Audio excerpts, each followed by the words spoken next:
Hello everyone. Welcome to today's stream.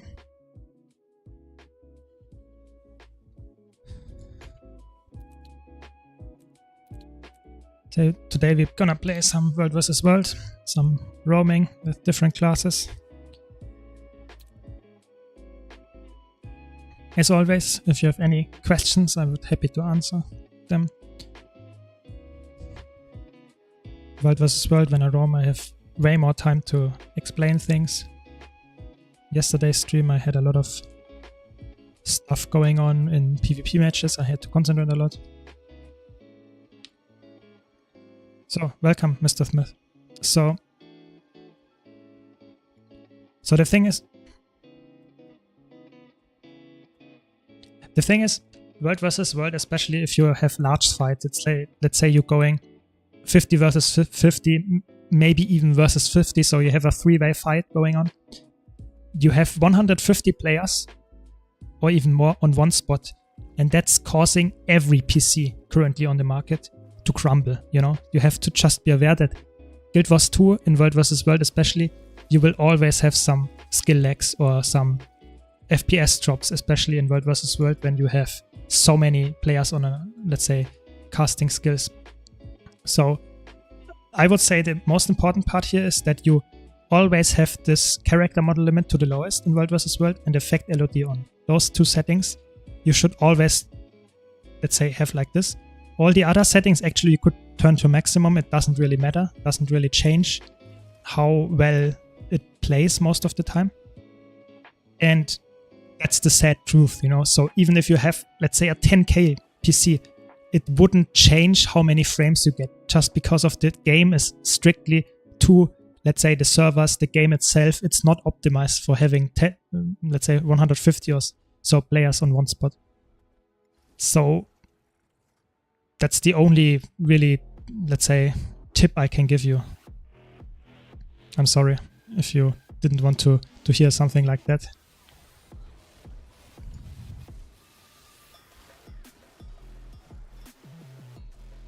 Wow, so if your FPS even drop in 101s, that should not be the case. So did you check if you have any add-ons installed? Because sometimes, for example, if you don't have Arc DPS updated or the Blish HUD, whatever you use, if you don't have those updated to the maximum, sometimes that can lead to some frame issues. But really just having FPS drops without any result, without any, let's say, reason in the game, that seems weird to me.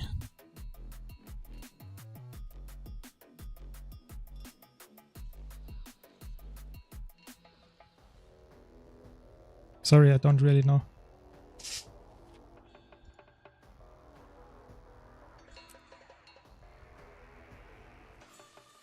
So I have the feeling that when I'm in World vs. World, just running around here, doing 1v1s, with my specs, I have permanently above 120 frames. And if I'm in a big Zerg fight, even with the lowest settings I can afford, it's still, let's say, around 40 to 30. Crazy. Yeah, maybe it's just the servers, because sometimes the servers are really bad. I have the feeling, especially if you're in a certain matchup, sometimes they are way worse than other weeks. So maybe it's because of that, but it wouldn't explain it actually why you have it, let's say, as the only player, because I don't think a lot of people actually reported this. I'm not really sure. Sorry that I can't really help. I'm not an engineer or not a developer.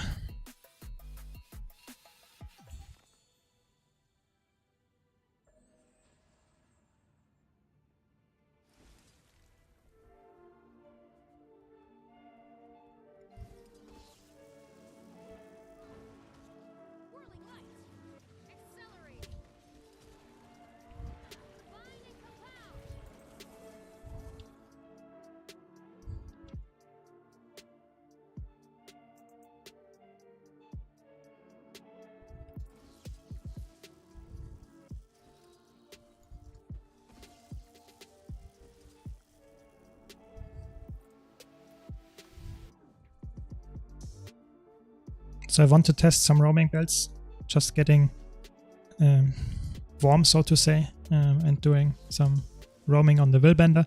After that, I wanted to test some Revenant builds.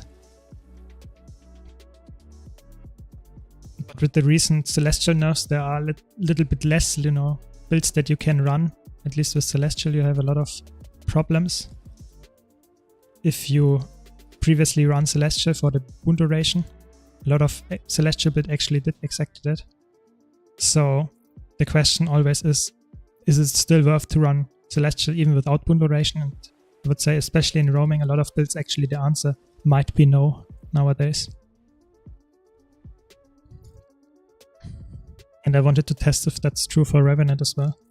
I can find a build where we can play some cruisery playstyle without Celestial, or the newer version of Celestial.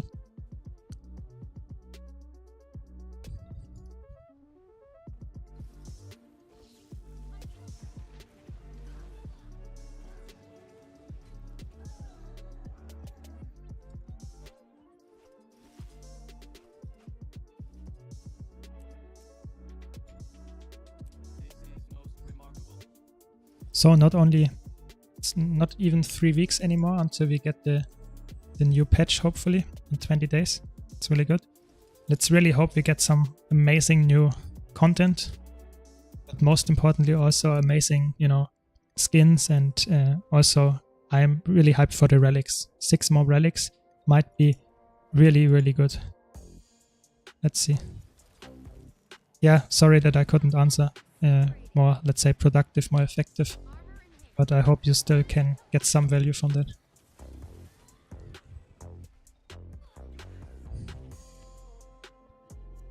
Yeah, I really hope for some cool relics, especially, the Stormsinger one that I'm currently using. It's actually also really fun. It was one of the latest additions. And I really hope they can keep up with that and try different, let's say, just alter the relics that we currently use in a way that's fun and interactive, because I think that's one of the relics that is probably the best design-wise, because you deal damage when you dash. But those dashes, of course, you can dodge as an enemy player. And it's a DPS increase that is interactive, and therefore it's good, because DPS increases, like passive ones like the Firework Relic or the Thief one, and also like the Alacrity on dodge, those relics might be strong, but they are boring and not interactive. I really like those where you can, let's say, change up your playstyle. For example, Demon Queen is, I would say, a really cool one. Just gives you some stuff to think about. You can apply poison on your interrupts, really short lasting poison though. And the most important aspect here is that you also get more healing reduction on the enemy. So if you apply poison, normally you would have minus 33% healing to them. And now with the Demon Queen, if you have that on, it's minus 50%. I think that's really cool. You know, that's having some special gimmick of your build improved. I think that's really cool. That's how it should be.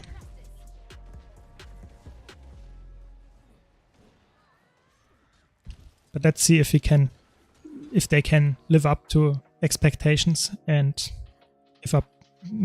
give us some more really cool but not too overpowered new relics.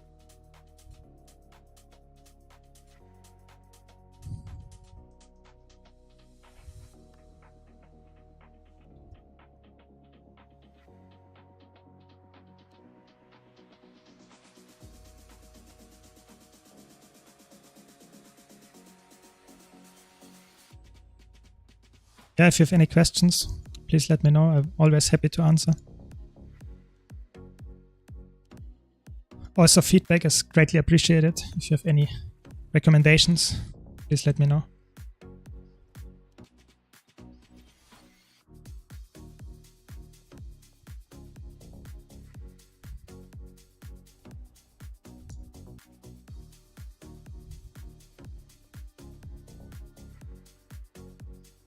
So I was experimenting with some, condition bruiser build for all classes. What let's say typical celestial playstyle often was you wanted to survive, you have some sustain, you have some condition damage.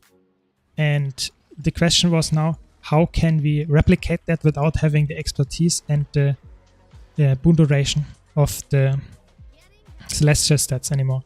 And I would say it's actually not that easy because there are not that many good stat combinations that can fill this role.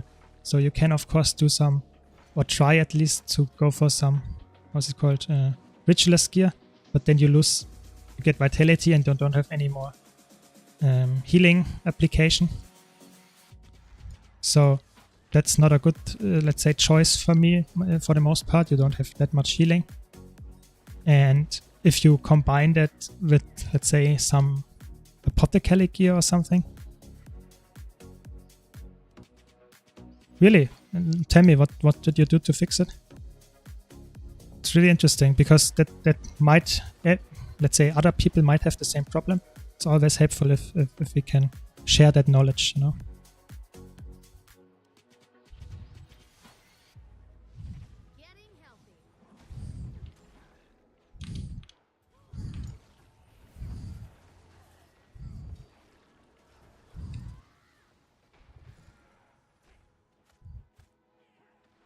So I'm playing against the Condi Circa. It's actually an interesting matchup because if you just don't use any skills when the Condi Circa is let's say applying a lot of how's it called, vulnerability to you, it's actually a rather easy matchup to win because then you just dodge all of the damage that this guy would have normally. Holy shit, again, 3 people against me.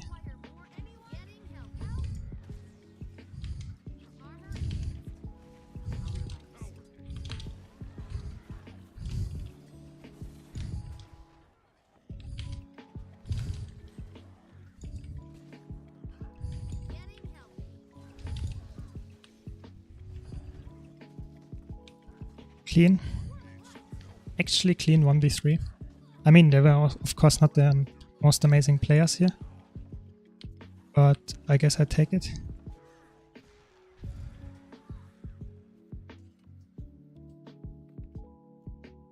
Hi Loot Hoarder, welcome to the stream. Yeah, it was actually quite not that hard actually. We had some amazing burst. Willbender is especially strong if you can down someone and they are going for a rest because you have so much cleave. It's really, really, let's say, makes up for all your, let's say, defensive or the lack of your defensive. If you can really cleave enemies, it doesn't matter how many they are, if you can cleave them, it might even be to your advantage because you can heal more with your Willbender flames and stuff.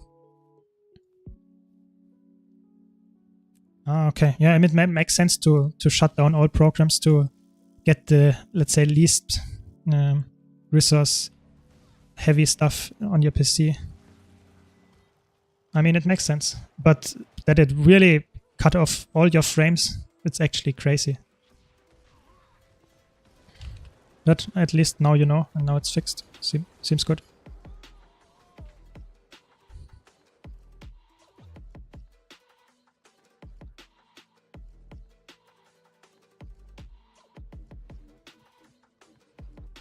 Are they back? They might be back. Let's try to catch them after we kept this camp.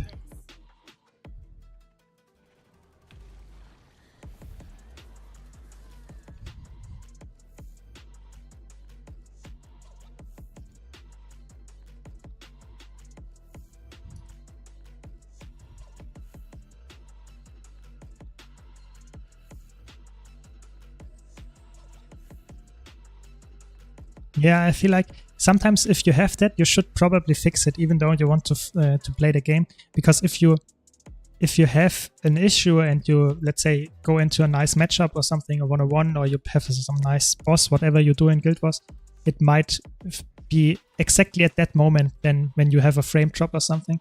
It might be not worth it, you know, to just play the game without fixing it beforehand. At least in my opinion. Because it's one of the worst feelings if you lose something just because your setup was not correct, you know, so your frames were not perfect, maybe your internet stops working for a second. All that stuff might be problematic, you know. And I'm a German, I know when the internet is a problem, you know. One of the qualities of living in Germany is that your internet is almost always really bad.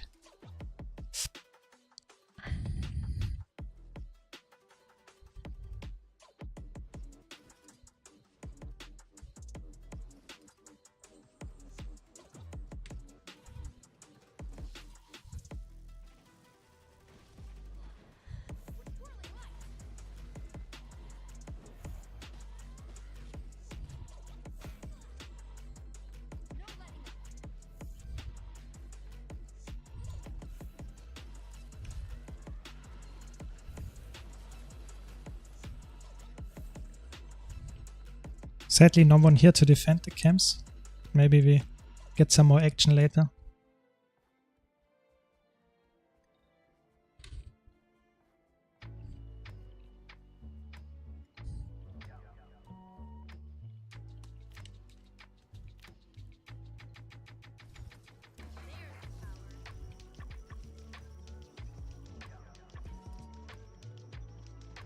Oh, that's a question. So Mystic Coins currently is around 215 or something, sell price.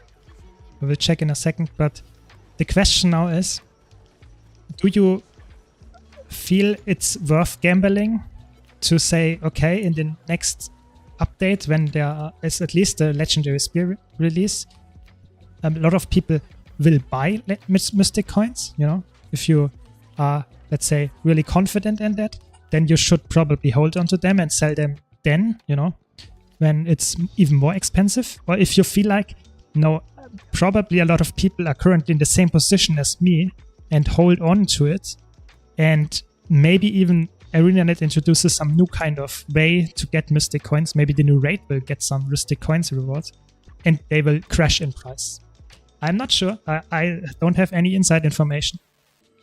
In my opinion, what I am currently doing is I bought a stack or so, a little bit more, just to be safe if some, let's say, if the spear will require a lot of, let's say, Mystic Coins or Mystic Clovers, I will have some. And if the price drops, yes, I made, let's say, I lost some gold. But I think that might be worth it, because if it really doesn't change or if the price goes up, I would say, you are talking about in general. In general, I would say always sell stuff that you don't need. You never know what's going to happen in the future. So if you need gold currently, and I think every Guild Wars 2 player is in need of gold, I think there is no player that would say, I don't need gold, I can give it all away. Then I would sell it. If you don't need it, sell it, of course. if you have huge amounts of them, I would recommend to go for the trading Discord, where you can direct player trade, you know, and don't use the trading post. Because if you go to the trading post and sell stuff, you will always have at least 10% fee. And if you sell, let's say, mystic coins in the value of 1000, you will lose 100 gold just to the trading post. If you can direct trade to another player, you might get mystic coin prices around 95% or something on the trading post. So if you have a huge amount, I would always sell on the trading post, Discord. And in general, I would always sell expensive stuff currently. Yeah, there's a Discord for it. It's called Overflow Trading Discord. I can send the link, but if you just Google it, Overflow Trading Discord, and then it's the first result. But of course, it requires you to, you know, it's a little, I wouldn't say complicated, you know, it's the ease of use is little bit lower, of course, than just going and open the window here and selling your mystic coins, you know. But you will get over the long run, you will get way more money by doing this like that. Because you can send mails to your, let's say, trade partner, and then you completely negate the trading post fee. That's the idea behind it. Check it out if you feel like you have a lot of let's say, expensive stuff to sell. Makes only sense if you have, you know, expensive stuff to sell. For example, people do it for legendaries, people do it for huge amount of stacks of T6 materials, of mystic coins, of course, but also if you have, for example, if you would sell an infusion, typically that's sold over the trading post Discord. Because if you, for example, how is it called? Is it called Chuck Infusion? I don't even know. No, I think it's... But let's, for example, Queen Bee Infusion. This infusion is between 6 and 7k gold. Oops. And if you sell that on the trading post, you have two issues with it. The first issue is that you will have to pay, even if it sells, at least 10%, maybe even 15% if you list it, 15% of fee, you know? And that's a lot of money, yeah? You have to be aware that you lose a lot of money just by selling it here. And that's a really important part as well, if you list this, you know, here, because you get over 2k gold more, you will pay 5% instantly because you list it, and 10% when you sell it. But what happens if someone else comes and sells the same infusion for 1 copper less than you? You get undercut. Hi, Roaming Spirit. Welcome, welcome. You get undercut by just 1 copper. And this can lead to the situation that you will not sell your infusion, but you still paid the price of 5% of listing it. And then you have to relist it to sell it maybe. And if you do that again, you have lost another 5%. On the trading post Discord, if you do that, you will never have that problem because you will always get a direct message of someone telling you, I want to buy it. And you say, yeah, let's go for it. And then you will sell it and get the money instantly and it's fine. Might be a little bit more hassle than just listing it, but you're always guaranteed to sell it and don't get undercut. So if you have high value items, I would always go for that.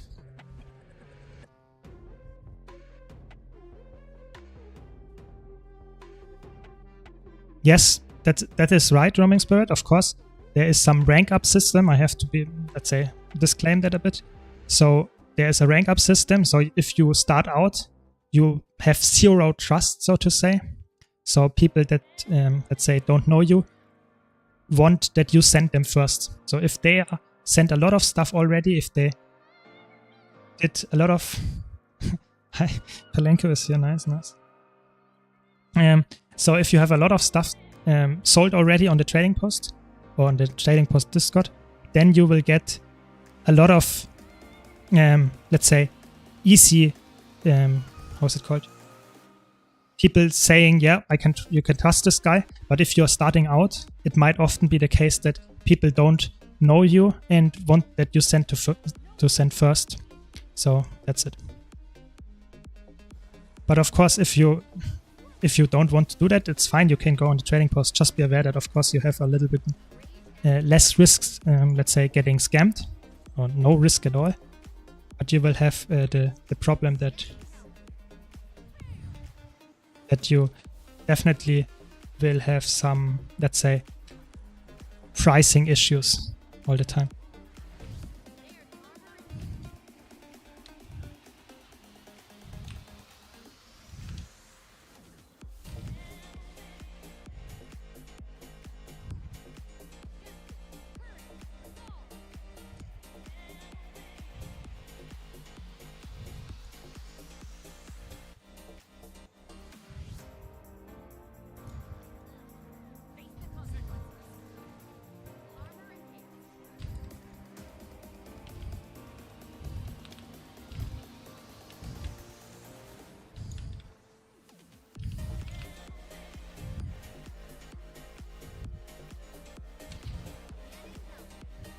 Very nice.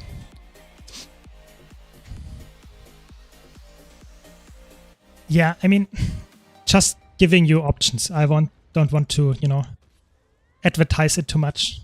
Just saying there are different options too.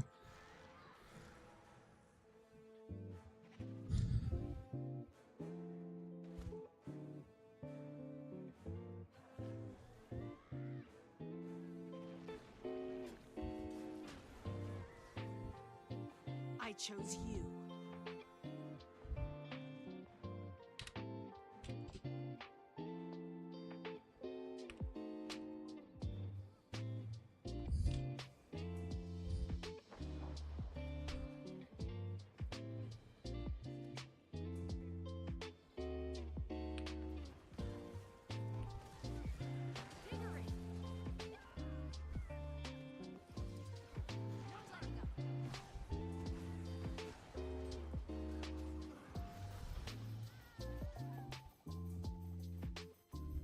Yeah.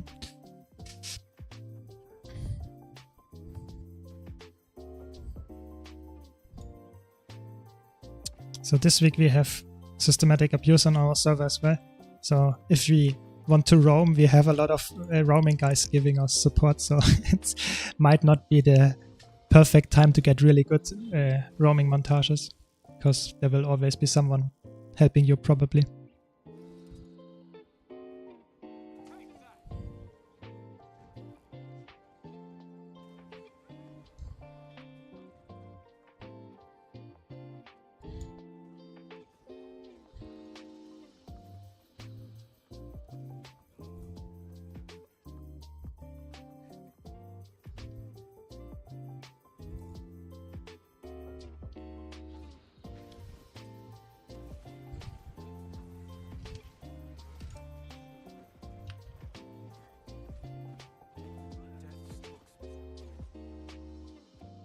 Yeah, of course. I mean, but roaming spirit, the issue here is that everyone would say something on the trading post Discord if the other one would send it first, So I started out there, of course, with, let's say, no trust at all. And then I had to work my way up, and now I am somewhat high in the leaderboards there, or in the ranks. So a lot of people had to send their stuff first. But of course, you have to get some trust. I would say there is quite some security systems in place so that you most of the time don't get scammed, because if you get scammed once, they will ban this person and there will be no way for them to come back. But of course, it feels bad if you get scammed. There's no way around that. So I didn't have the problem yet. Just want to say. But like I said, I don't want to advertise it too much. If you don't feel like it's your thing, you can always go for the trading post. Yeah, I will send the link, sure.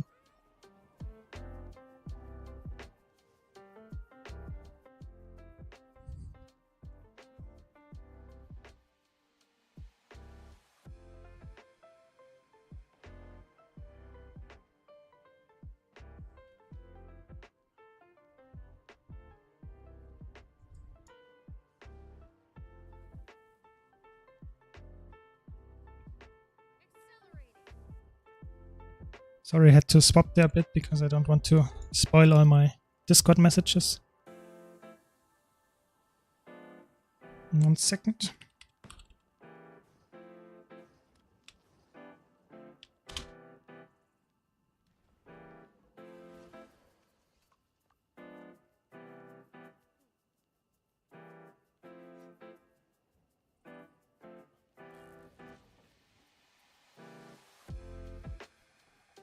So I think that should be the link. Can try if it works. I can't try because I'm already on there.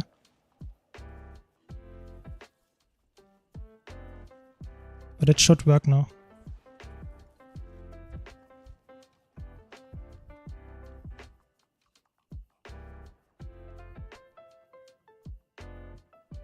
I mean, it's actually quite boring just standing here and waiting for them to come out.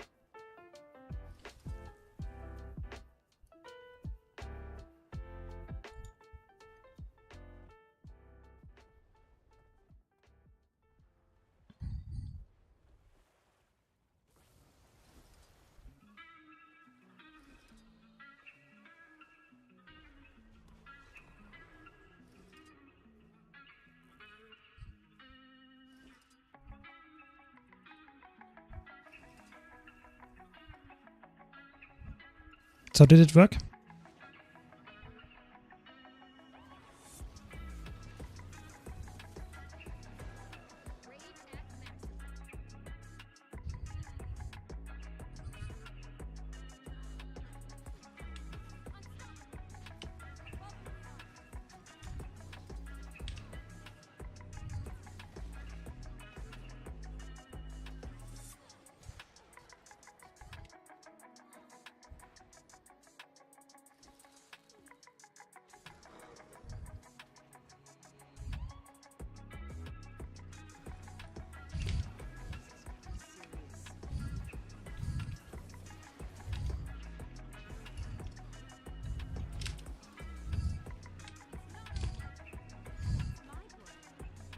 No. Yeah, no problem. Glad it worked. No. Sad.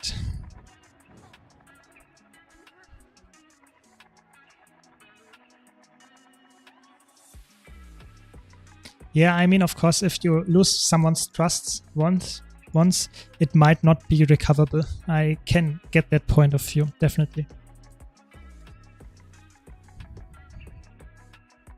But still, I hadn't had any experiences like that, so I will say it's fine.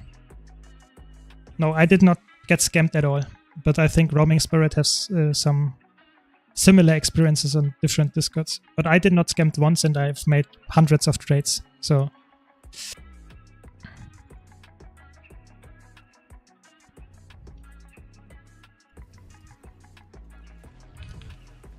But they have a blacklist on their Discord, so if you check if the person you are currently, talking with is on the blacklist, then you should be fine-ish, Yeah, I know that you were talking about a different game. Just saying that people can, even of different games, I think the issue can still be the same.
But I also have to admit that I did not do a lot of trading in the last year or something, because I don't really... Previously, I was actually doing a lot of trading post stuff and a lot of selling and buying. But nowadays, I just play the game and I will get gold passively.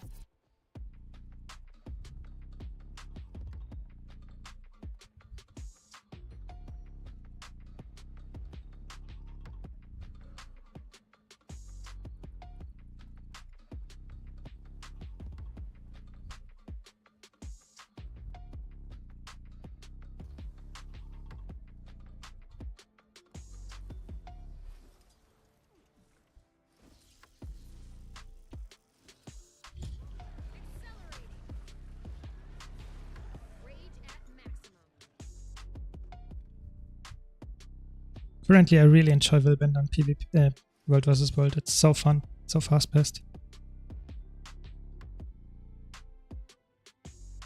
Yeah, that's definitely true. So if you play the game as much as I did in the past, then at some point you have enough. You have everything that is, let's say, really important for the gameplay, at least for the convenience.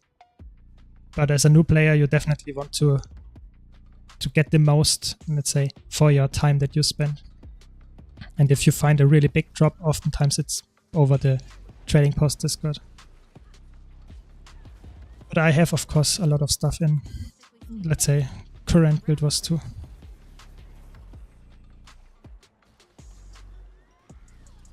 So would you guys be interested in an account tour anytime soon? Just talking about my stuff that, let's say, you have, you want maybe to see too.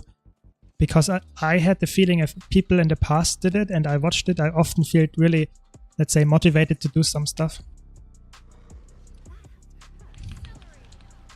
And maybe you feel the same way, but I don't know. If you just are not interested in it, that's all fine as well. I just wanted to ask for your opinion if you would be interested in to see how much, let's say, where I invest my gold, what I, let's say, bought with it, what I did already unlock.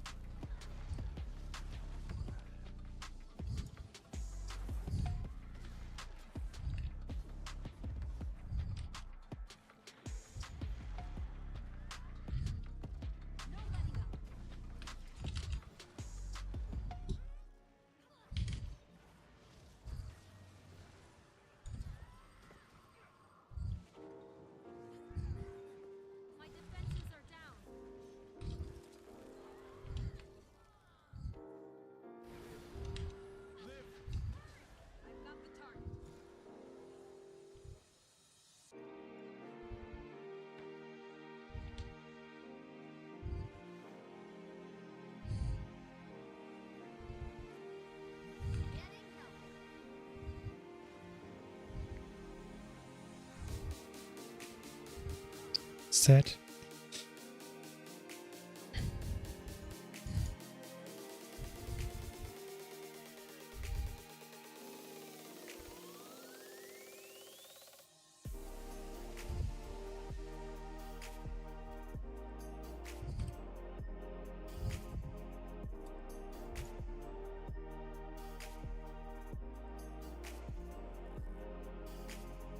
Yeah, I think especially new players, there are a lot of stuff, really good stuff that you can buy on the trading post, but people don't know what is, let's say, really worth it to buy. But yeah, I would say the first thing I would go for as a new player is probably the infinite salvage tools, so the copper fed and maybe even the silver fed. They're so good, you know, just for the quality of life. But yeah, I think there are quite a lot of, let's say, good purchases you can make that you can go for that are not, you know, cosmetics only.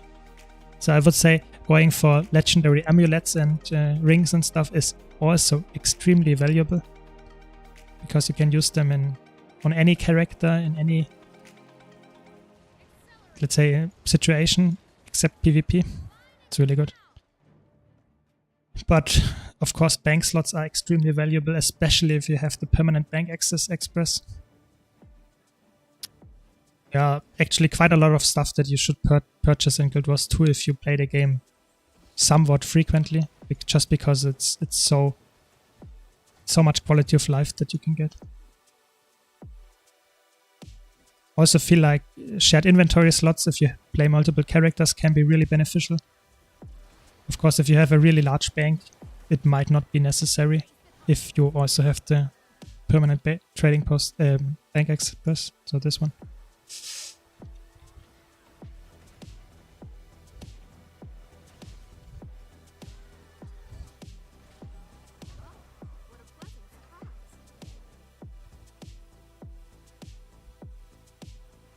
And I would say legendary weapons are nice to have because they have a cool skin most of the time and stuff. But I would say most of the cool stuff is actually not really that visible. So I wouldn't go for legendary weapons first. I think that's a mistake a lot of people do. When they start out, they want to do the legendary greatsword, and that's really cool. I think that's a nice goal to have. But if you want to play the most efficient way, you should probably go for something that is... Yeah, exactly. You should probably go for something that is a little bit more beneficial to your gameplay so that you can make gold more easily, like the copper fat, it's extremely valuable. Or, yeah, there are some really good tools. For example, if you play a lot of competitive modes, you should definitely go for the Candy Corn Gobbler. Just by the passive gold that you get from using this, so more maximum level, or the, let's say, easy level ups and stuff. That's what I would say as a veteran I would recommend. Of course, that's a little bit tough to sell because it's not shiny, you know. But it might definitely be worth it in the end.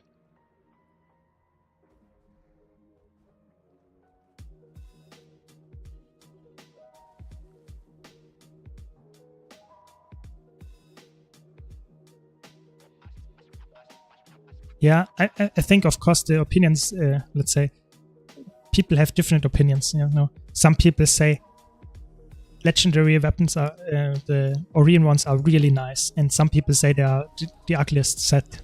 I mean, that's just an opinion in the end. You know, I feel like what made, let's say, sold the legendary Orion weapons to me was actually the possibilities you have with the different color schemes. I really enjoyed those. Just having something to grind for. I really like this. Of course, if you don't enjoy and don't have that much gold, I would say it's not good, because then you grind for years and you don't get, let's say, to the goal. But I really enjoyed going for them because I knew I would get them in a few weeks, months, you know.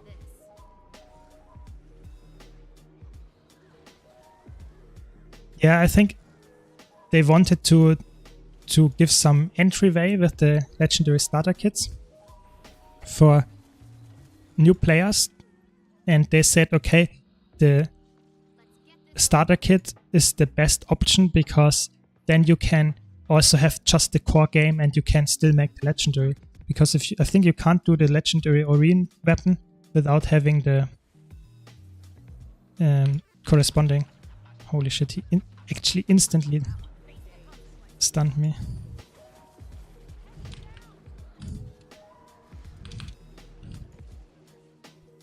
Sorry, I have to concentrate here for a bit. We are in a 2v3.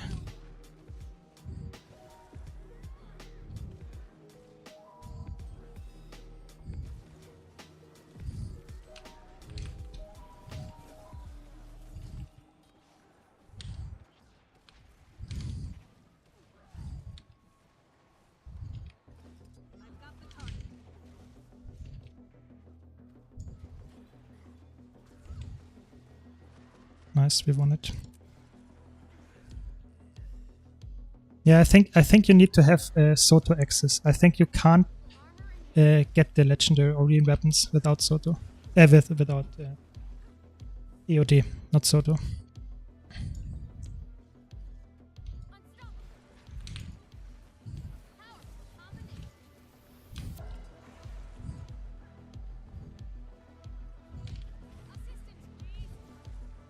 Please, you have to kill this one. Nice.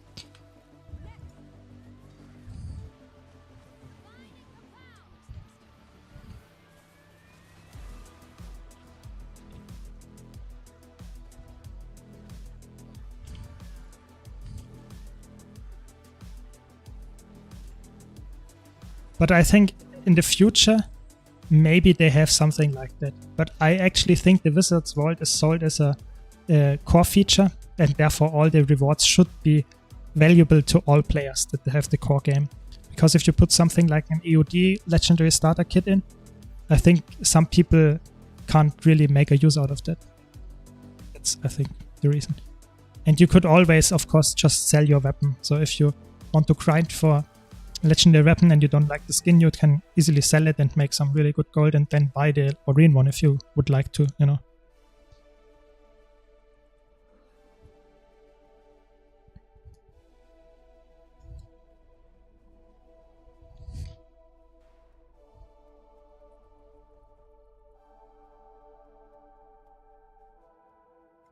It might, I'm not sure, maybe. I actually don't know that. Of course, that's an issue I have as a veteran. I have every expansion, so I don't know for sure what thing you need to get the kit.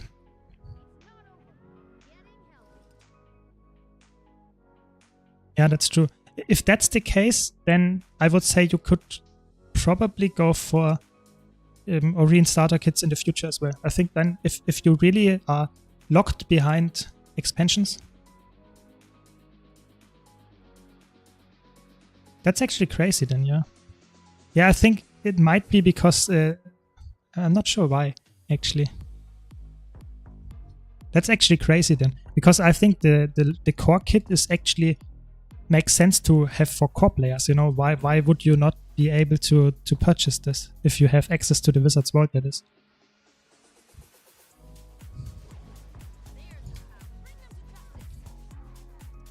That's crazy, yeah. That's, for example, something if you have access to it, I would always recommend to go for it. Because if you plan to go for a legendary, any legendary in the future, it's worth it for you, even if it's not the one that you currently can select. Because you get the other stuff, the path for the Gift of Fortune or what it's called as well.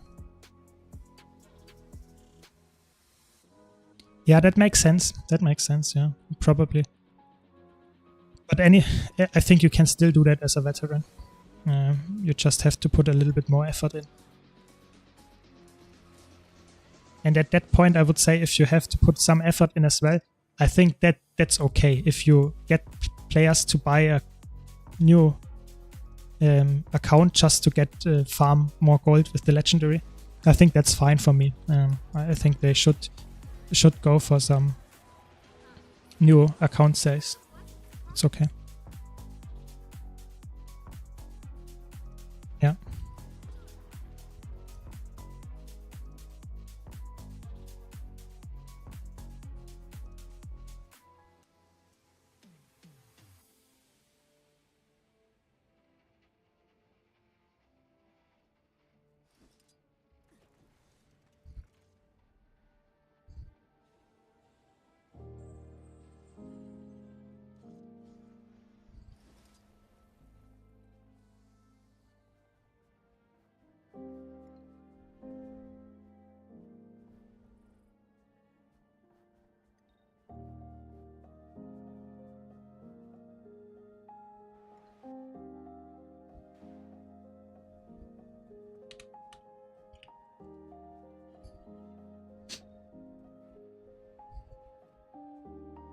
And the Wizard's Vault has a lot of amazing stuff, so especially for new players, I would always say the Legendary Starter Kit is good. Mystic Coins, of course, is a really good way to get gold. But also really underestimated for new players, of course, Ascended stuff. You know, you get just by playing the game without any special things, you get access to Ascended stuff. That's why I really enjoy that they added that. You know, it's not for me, of course, I don't really care. I rather would get some gold out of it. But for players that are new to the game, struggle with Ascended stuff, it's extremely good. I think that's crazy. because you can select anything from there. I think the good weapons, whatever you need, and don't have to wait for a drop, for example, in the fractals or in raids or strikes, whatever you do.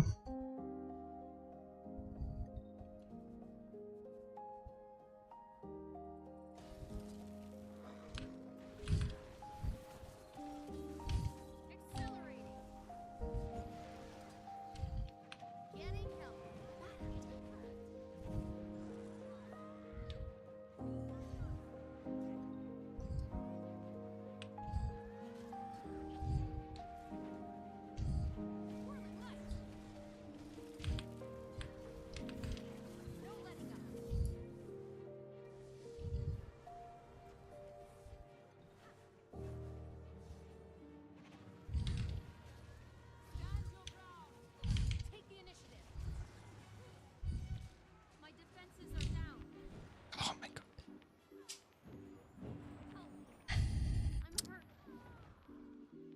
That's the sad part. 2 Willbender against 1. It's not fair. Yeah, I think that was one of the best choices they could have done. To just make a battle pass, you know, without any way of paying, you know. I think that's so good that a lot of people just, if they hear the battle pass word, they say, oh no, that's shit. But in the end, actually, it's one of the best features, probably the best feature that the Soto expansion gave to Guild Wars 2, you know. So that's actually a really cool thing, I think, that they decided to go for something like that. Especially also because there are, I think there are also mount skins in there. And that was, yeah, I think not this time, but the last time there was a mount skin in there. And I think that's really cool as well, because Guild Wars always had a problem with, you know, gem score skins, especially mounts, but also weapon skins and glider skins and stuff, were the best ones were in the gem store. And now they can say, no, we also have mount skins that are not bound to gem store. Yeah, of course, if you don't like it, you don't have to buy it, but there is the option, you know. I think that's really cool.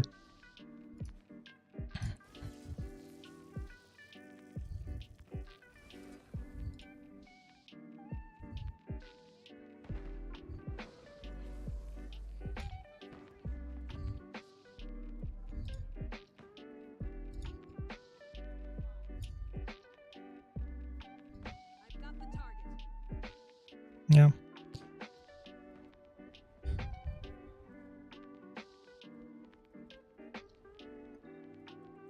Yeah, definitely. I think they made. I think the Wizard's Vault is one of the only things that ArenaNet made perfect. I think there is, for at least for me as a veteran, there is no criticism I would have, because you can buy all the legacy rewards. There's nothing that is, let's say, going completely out of sale, and you have to pay a little more, I think, but in the end you still have access to it. So it's really good. Of course, if you're starting out the game in 5 years from now, if it still exists, you will have a lot of legacy rewards to go for, but at least you have the access, you know, you can do it.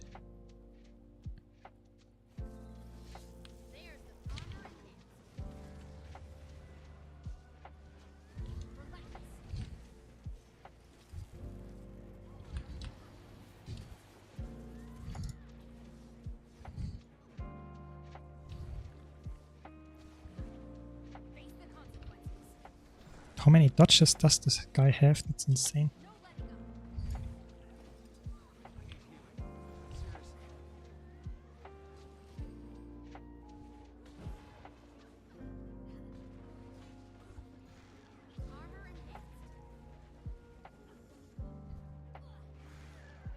Crazy, they didn't hit each other. Yeah, I think, of course, I would say if you are not like me and want to collect skins and you don't like the skins, of course, then it's more valuable to go for gold. But if you want to be a completionist like me, I just buy every skin I see in the game. What?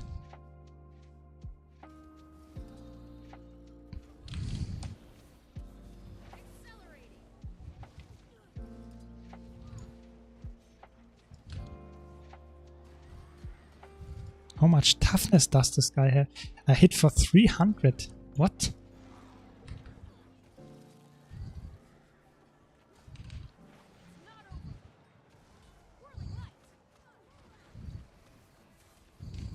No way he gets the risk. What? No, no, no. Yes. That would be incredible if he just got the res here. What? What are those guys playing? Full minstrel?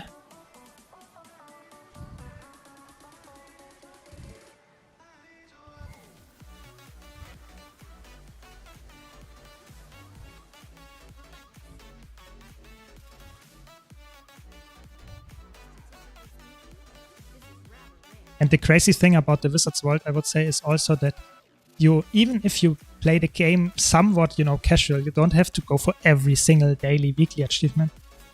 And you still have so much to overcap, you know. If you want to go for every single reward, that is not endless, of course, you can go and do that, and that's not a problem. And that's so cool, you know. So you have a reward where you know you will get all of the cool stuff in the end. And if you don't like it, you just can go for gold. Perfect. I think it's a win-win. That's why I think it's a perfect system. There is probably no other system in Guild Wars that is so well designed.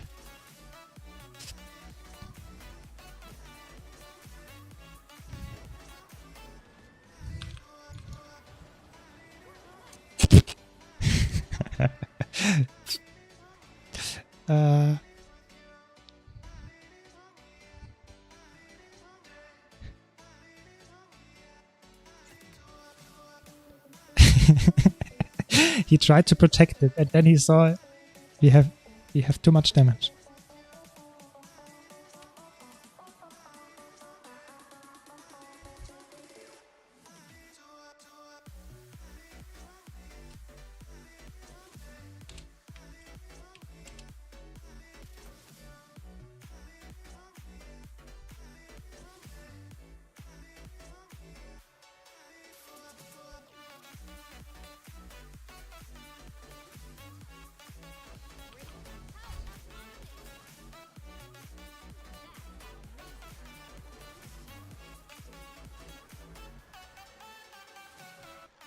Yeah, I think, of course, I think the problem is with the Celestial nerfs. I think you now have a lot of builds that just go for some really, really high tankiness.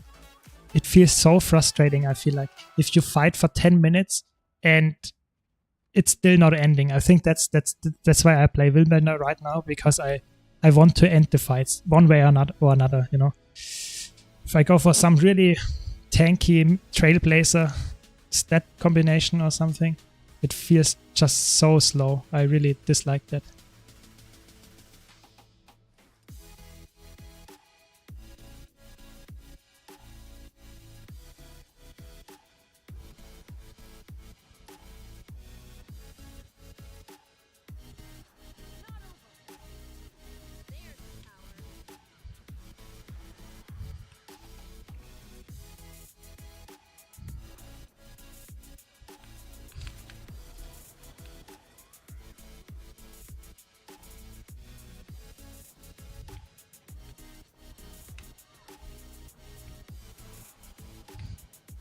Harbinger is so good against Willbender.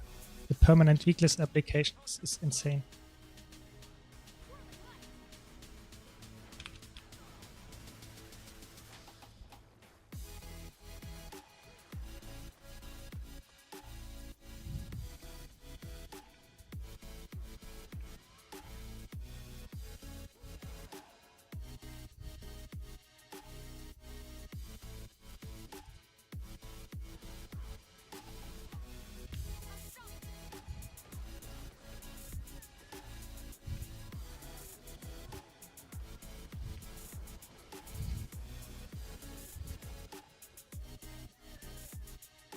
Yeah, exactly. If you play Death Magic and Trailblazer, you have, I don't know, almost 4k toughness.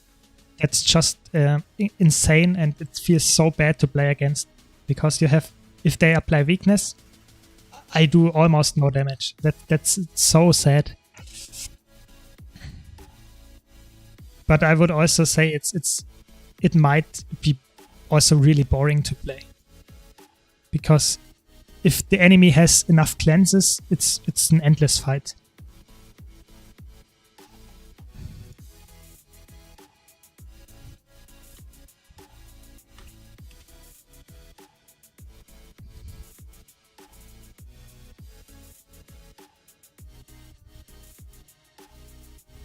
Maybe we can get the north camp this time. Last time I failed. I died before on the way. It was too problematic the way. Too long. Couldn't make it.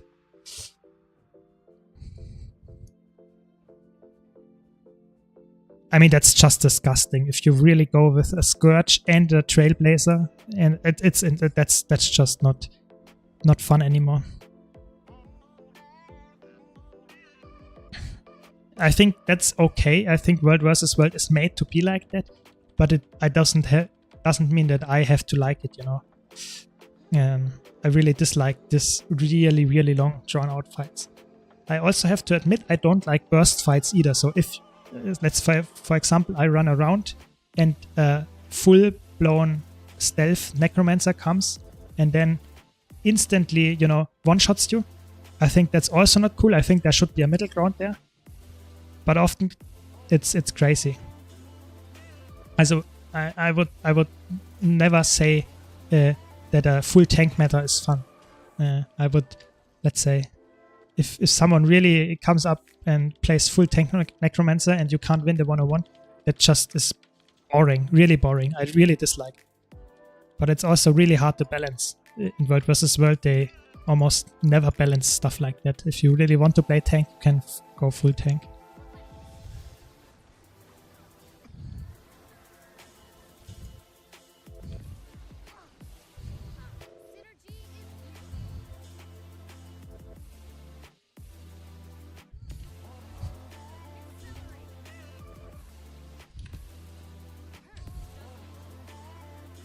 Maybe we get it actually.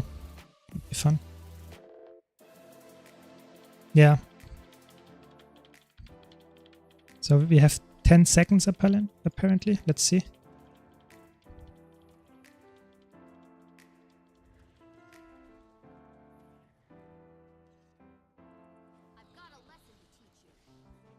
It's actually crazy when he uses his spear auto attack. It almost looks like Twilight.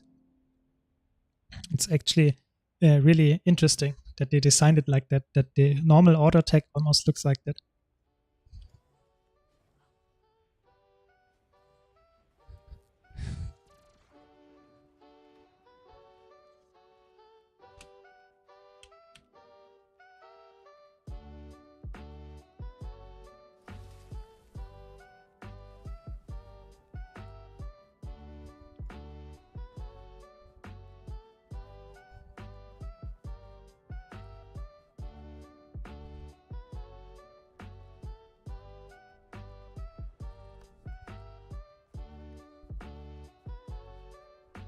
Yeah, I think Thief is struggles a lot with really tanky classes because especially when they are, let's say, grouping up, because a Thief has a lot of single target damage, and if you play against one or two supports, it's almost impossible to win outnumbered situations as a Thief.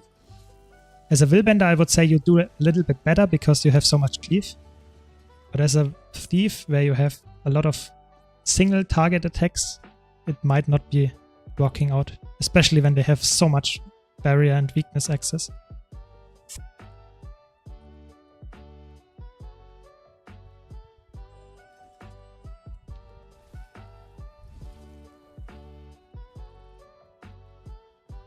So if you want to survive against Thieves, a little bit depends on what Thieves. For example, Deadeyes are extremely easy to deal with if you have high reflect uptime. For example, if you're a Catalyst, you can, especially, I would say, for example, Scepter Focus Signet Catalyst is extremely strong against Thieves because you have two really, really crazy good things that you can do. So the first thing is, of course, you have ranged immobilize and stuff, and combine that with your, let's say, really easy access to magnetic aura. I would say that's a really, really good way to deal with the Thieves.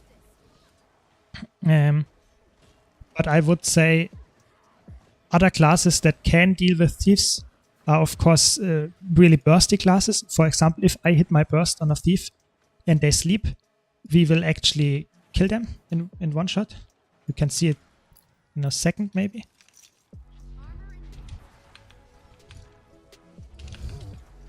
You see? Okay, the thief is gone because I connected all my damage.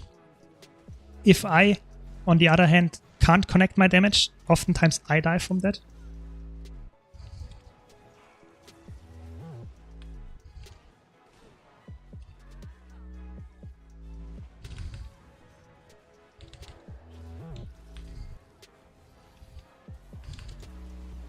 Yeah.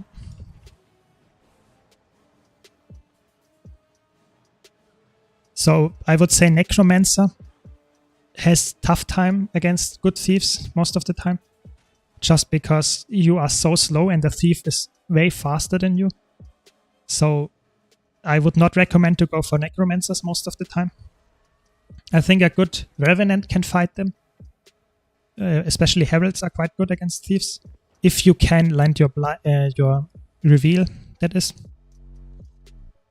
I think that's really good. Of course, if you go for some Magebane Tether Spellbreaker, if you land your burst skills, you then can pull them back, which is often a kill.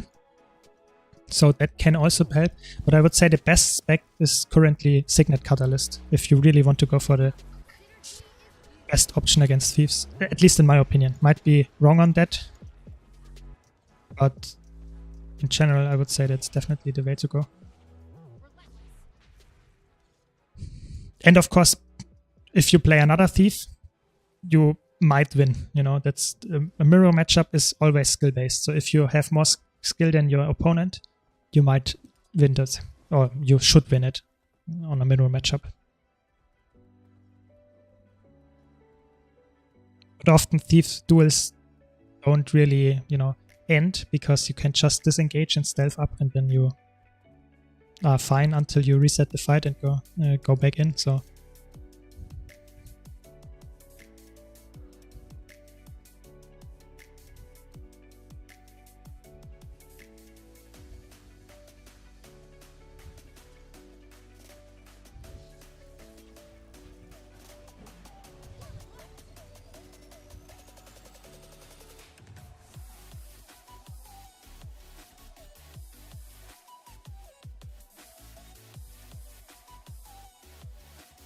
I would say you could go for Trailblazer, definitely on Signet Cutter.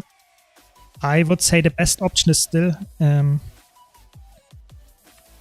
the best option is still, in my opinion at least, Celestial, even after the nerfs. But of course, if you don't have that, if you don't want to play it, Trailblazer is fine. I would probably say Ritualist is a little bit better. You lose, of course, your toughness, but you can make up for that with, for example, Herald runes, because they give a lot of toughness. And the Ritualist gear gives you concentration. So if you really want some concentration, you should go for Ritualist. But I will release a guide shortly about what gears and what, let's say, builds are currently really good on Elementalist for roaming. And this is one of the builds. So keep a look, keep an eye out for that build. I will release it really shortly on my YouTube channel.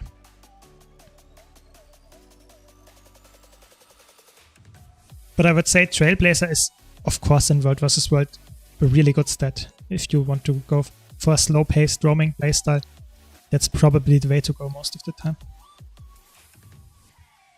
Yeah, of course, I mean, you can you can of course go for full Viper gear. I would say Viper is crazy as a Condi build, but if you can make worth out of that, it's actually really good. I mean, I would say Viper might be good, but if you really, let's say, think the fight is over in a few seconds, I would probably even go for Sinister gear.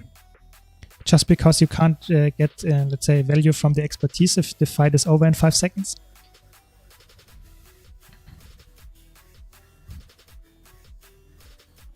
But I would say Viper gear is, if you really want to have some montage moments and can really say.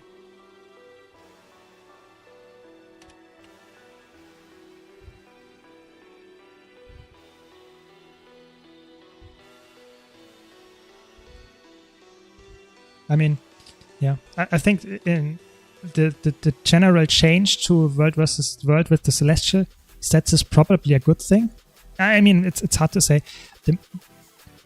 The meta is not that crazy different. He pulled him.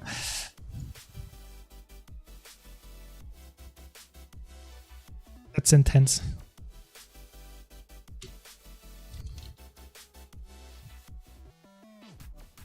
They both play Death Magic, and one of them even plays with the Toughness enhancement.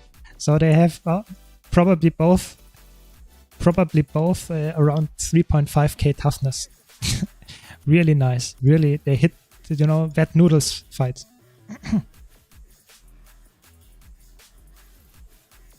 Yeah, I think if he goes for some mix, makes sense.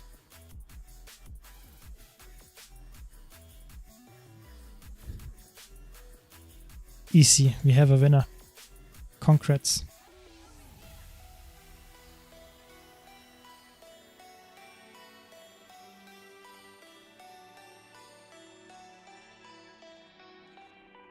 So, to be honest, I don't really know. I saw that the legendaries were really low last week.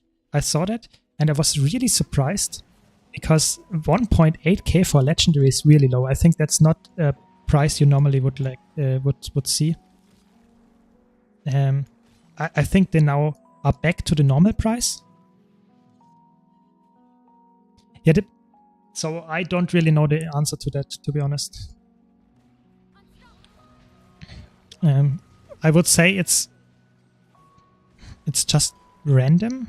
I don't think there is a real big, issue or reason for that. I think there were just not enough listings or people bought up all the legendaries. I don't know why. Yeah, Eternity is back up to the normal price.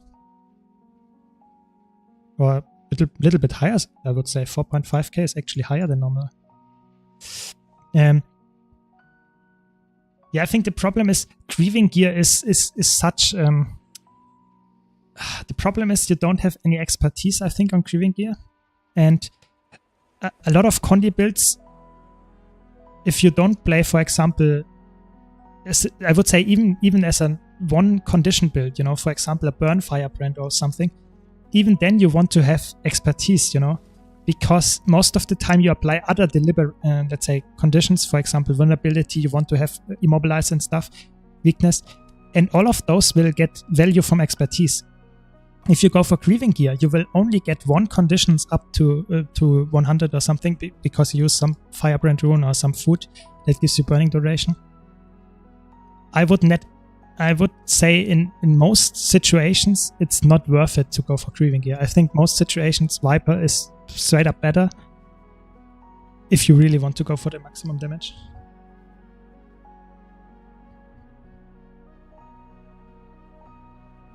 Yeah, I think Halloween definitely has not only T5 and T6 mats are gone down, but also if you looked at the unidentified gear, I think even in the really common one, that was previously really common, this one dropped a lot, the green one dropped a lot. There is a lot of influence from just the labyrinth farm, I would say. Yeah, definitely. And of course, yeah, definitely Lex is right there. The spirit shards that you gain by labyrinth farming is crazy. So the conversion from T5 to T6 materials is also extreme, or all of the conversions for that matter are extremely, let's say, easy now if you have a lot of spirit shards going around. Yeah, I mean, roaming spirit, definitely. If you just play with one condition, it's definitely worth it. Are they coming? They're coming.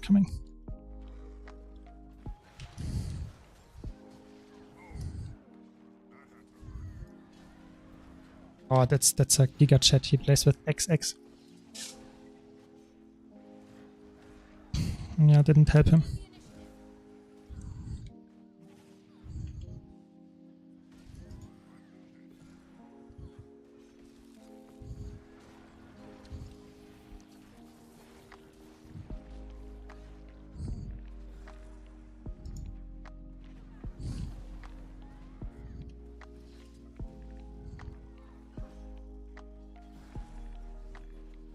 Yeah, the thing is, I'm not sure, to be honest, if the the T6 MUD prices actually go up when the next patch releases. I really have to be honest there. Because I think, first of all, a lot of people actually will do the same, just save up on that. And a lot of other people that want to go for the spear already bought the materials they need, or they think they need. And then I would also say, with every new patch, especially if it has some kind of, let's say, open world map or meta event or stuff attached to it, there comes a new drop rate to the, let's say, typical T6 mats.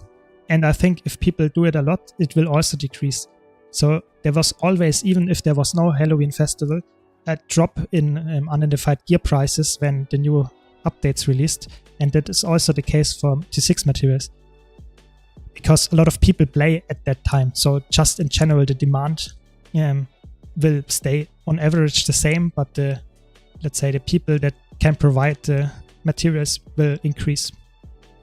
So that's why I personally think it will mostly stay the same. I don't see that the T6 materials spike up to unimaginable heights. I think that's not realistic. At least I think so.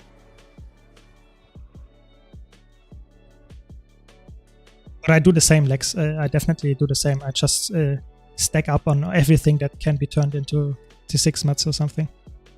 Just in case, you know. Even though I have everything that I need, might be still worth it.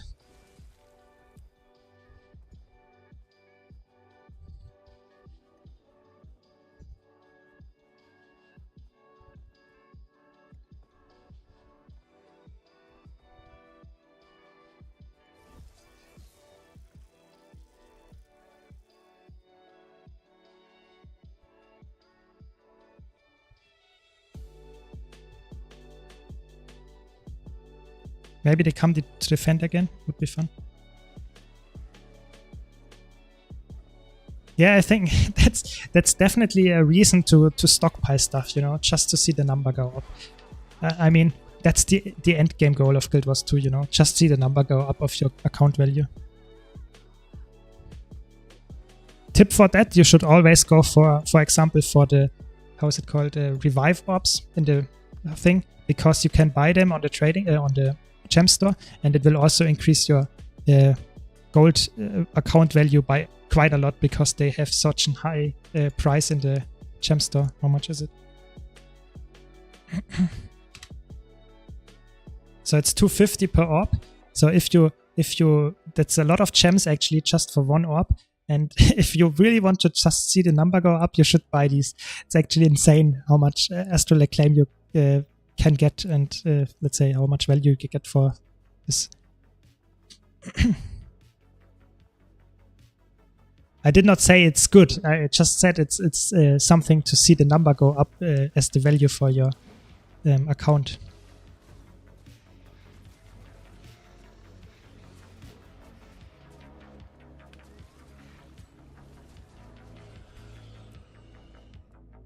Exactly. So if you want to have a higher account value, you should go for that all the time. That's obviously the only reason you need, you know, to buy it.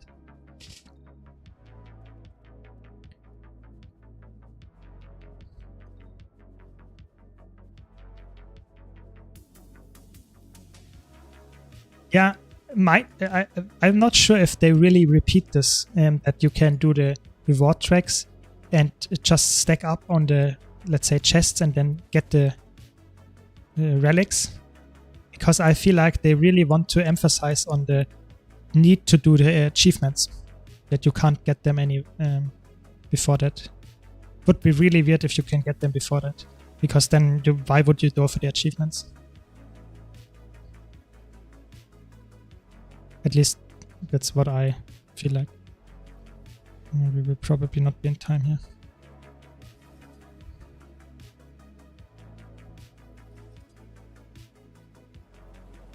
Yeah, I think if you really only have 2 bank taps, I would invest in some bank taps when they are on sale. It's such an amazing thing to have. You know, they are actually on sale right now. I think it's really good. I would always go for bank taps. Just so that you can stack up on revive orbs in your bank tap. I think that's the only reason, you know.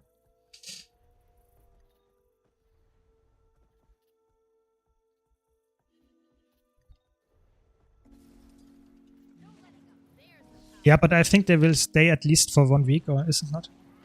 So you can get enough money to buy some. Yeah, probably it doesn't even say how long, so probably 1 week at least. You know, the person with a lot of empty taps is saying should definitely buy it, but still, I had times in my Guild Wars 2, let's say live, where I had a completely empty bank just because I did not need anything from the bank all the time. But I would, in any case, I would say it's a good thing to have.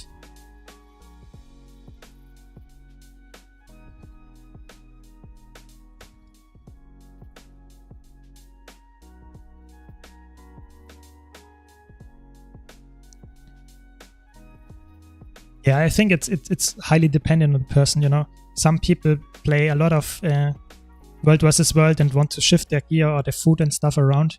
But if you only play a few characters, you don't need that most of the time, I would say. But still, it might be a good way to save up on stuff.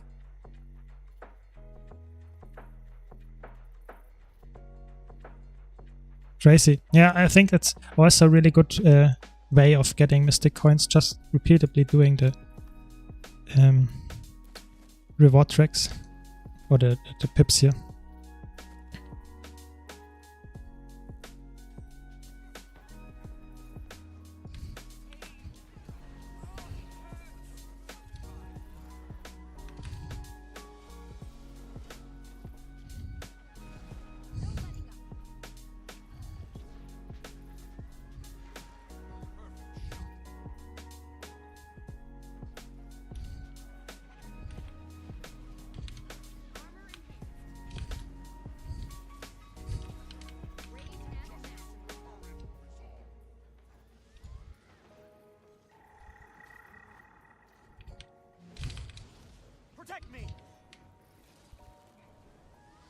You see, there are many players now, Mr. Smith, in the vicinity, and my frames dropped to 60.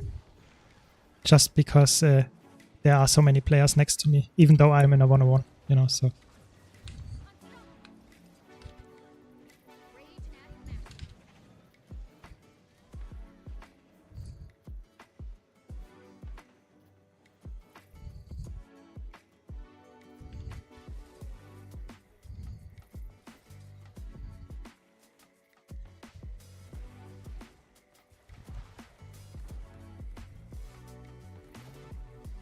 Yeah, but the PvP chests stay for so long. How long is the PvP season still ongoing? I think to middle of December or something. So you can do a lot of PvPing until then.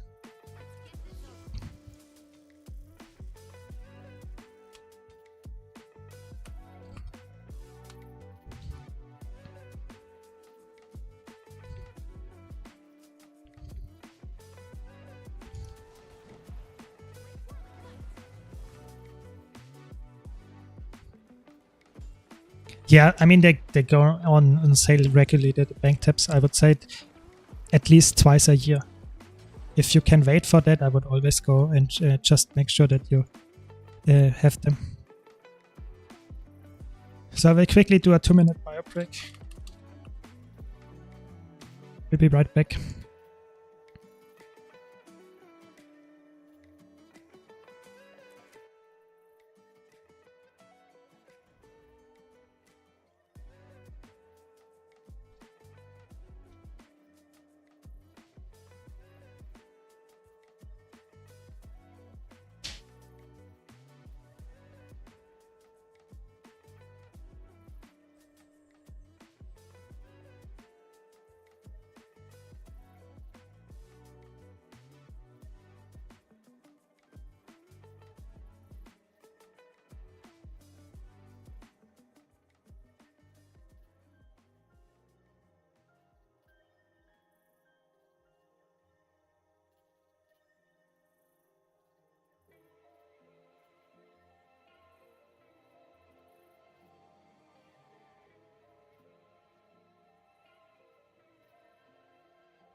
So I'm back. Sorry. Always forget that I have to drink some more, if you know what I mean. If I talk so much that you don't have something to hydrate. Oftentimes it's really bad for your throat. So Palentio is still here. Thanks a lot. It was fun.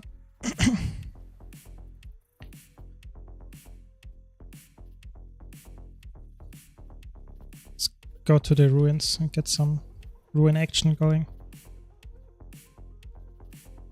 Yeah, I think in PvP currently I also have a really big problem in PvP currently, that it's just oftentimes you face either a really bunker team or you face Platinum Duo queue and you lose the match just instantly by queuing into them. And I feel like PvP is currently in not a really good spot. I was watching Drase stream previously, and he was just every second game I feel like he was just saying, "Oh, I can't play this anymore," and I really feel him. I really do. Yeah, I mean, you could definitely go for that. I mean, I think a lot of people actually go for that and try to get some gold doing this, and therefore it's rather well known now. So a lot of people have some really girly names, but you can try, you know. Or you can just stick around until the next giveaway in my stream or my YouTube and you will maybe win, you know.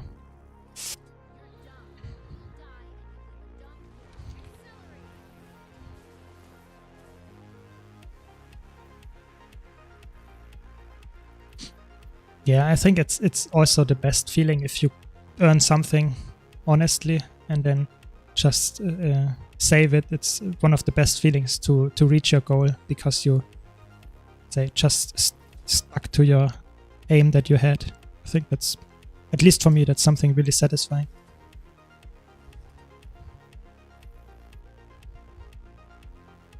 Yeah, I mean, if it works, if you really do that, and if it works, I mean, why not, you know? But for me, I really enjoy just playing the game and, let's say, having fun while doing it, and then oftentimes you actually get still good rewards. I think Guild Wars is actually quite well balanced. If I just roam around in World vs. World, I actually get a lot of money just by doing that. I feel like, at least. Nowadays.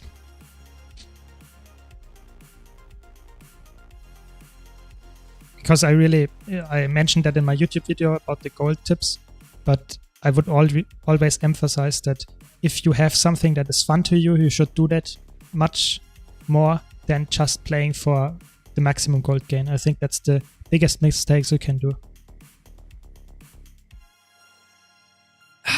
To be honest, Roaming Spirit, I don't want to, you know, start a big discussion here, but the World vs. World rewards are actually not that bad.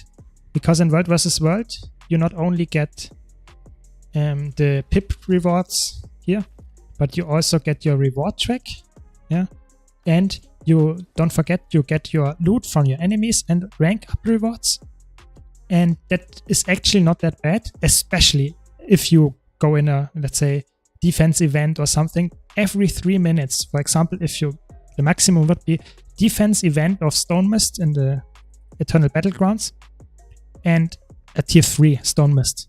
You get so many levels every single, let's say, hour or something. I think I would say at least 10 levels per hour is possible just by doing the defense events. And you get on average around 30 silver just from the level up rewards. Just from the level up rewards, liquid gold. So if you calculate all of that in, I would say World vs. World is probably even better than ranked play currently, because the queue times in ranked are also really long. Even you get not that much if you lose. I would say if you play ATs, that's a different story, of course. If you play ATs, you get a lot of money. But if you just play ranked, I wouldn't say it's better, actually. I don't think so.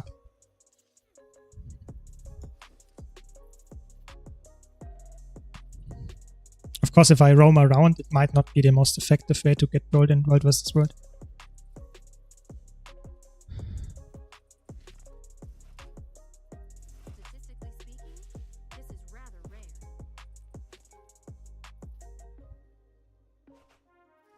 At least that's my opinion, you know.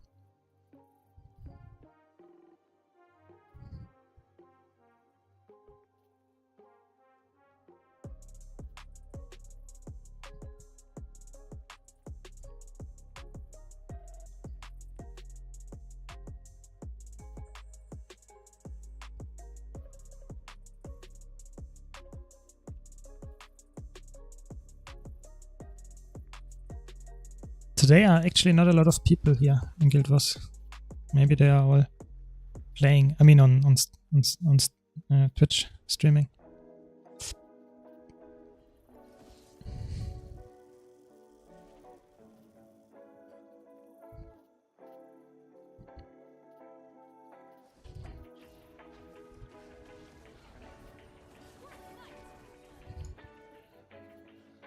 Nothing going on here. Oh, never mind.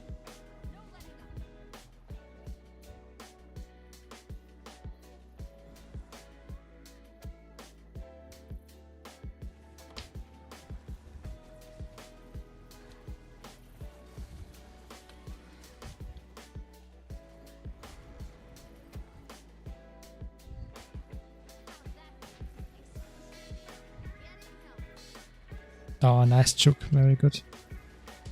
I juked his shot bow 5 there, so I didn't need to stun break it. Please dodge. And got a kill.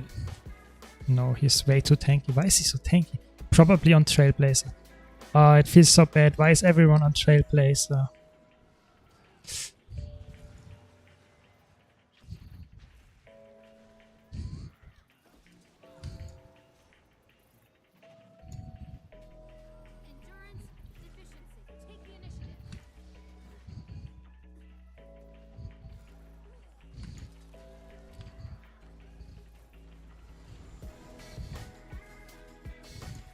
He does no damage to me. It's so sad. Why is everyone playing Trailblazer gear?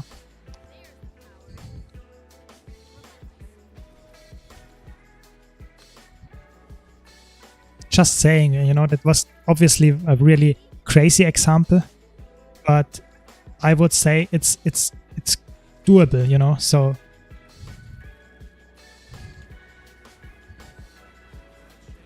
easy, finally.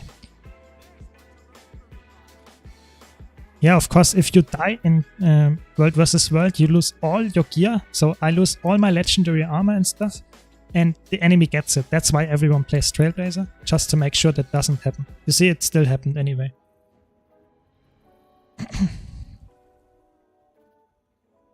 That's my in-game name.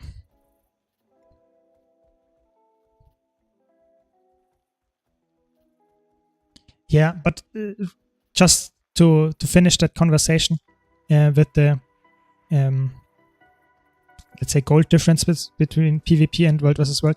Of course, a lot of people say, "Oh, you get so much liquid gold by playing PvP," but you have to be honest. That's mostly the only thing you get from PvP is some liquid gold, and you get your reward swag, and you get the same reward swag. I would say much faster in World vs. World, just passively by playing. And if you play Zergs and stuff, you will get much more, you know, loot from that as well. So I would say World vs. World, if you play it as a, let's say, a normal player with some group or something in a 50v50 or 30v30 playing, just going around doing some PPT or some fights, you get a lot of extra loot. So yeah, that's my opinion at least.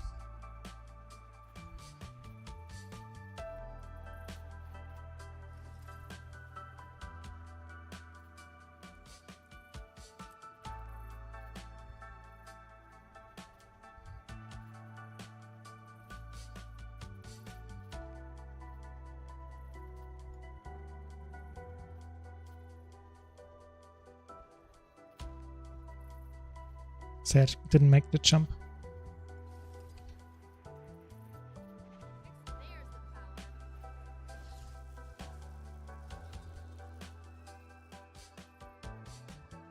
Nothing too crazy happening today. But it was actually quite fun to roam as a duo. Yeah, I mean, I think a lot of hardcore MMOs that are PvP focused actually have that feature. For example, Eve has it, Eve Online, but also, you know, I think that's a feature that I think in the past was actually quite common, that you lose your gear if you, to some extent at least, in PvP. But I feel like the newest generation of gamers actually wouldn't like that. I would say it depends on the game how it's implemented, you know. If it's pay to win, it's not fun. But if you have some real skill to get gear or to win against enemies, that might be actually a good thing. But I think in Guild Wars, it's definitely not something that should be in there.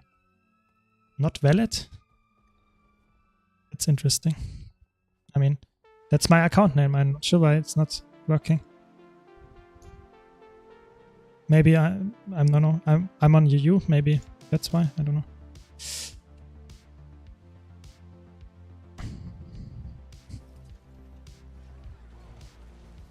But I think in Guild Wars 2 is actually, it won't happen any time. Of course, it's, you don't want to lose your gear, or you can't really lose your gear. You know, there is no. I don't even have any gear anymore because I have the legendary stuff which is unlocked for your account, you know. So what would I drop, you know? I don't even have any gear equipped.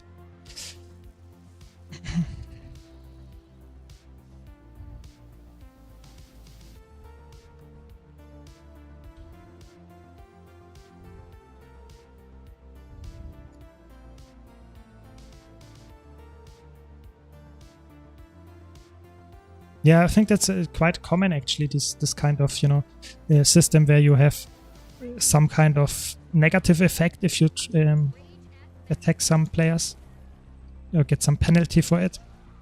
But you have to, you can get some rewards by doing it as well. But like I said, in Guild Wars 2, that's not happening, you know. You have your really structured PvP game mode. It is not that well populated currently, and then you have your open world versus world, where you just have people that are somewhat casual, somewhat skilled, somewhere between, and they all don't want to lose their gear. So that's just how it is.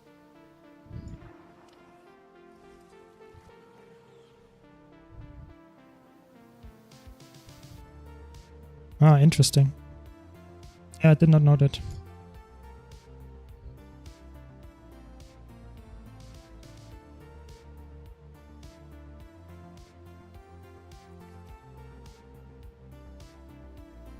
I mean, I guess it worked. I got a mail. D. I'll give you a B back or something. I don't know.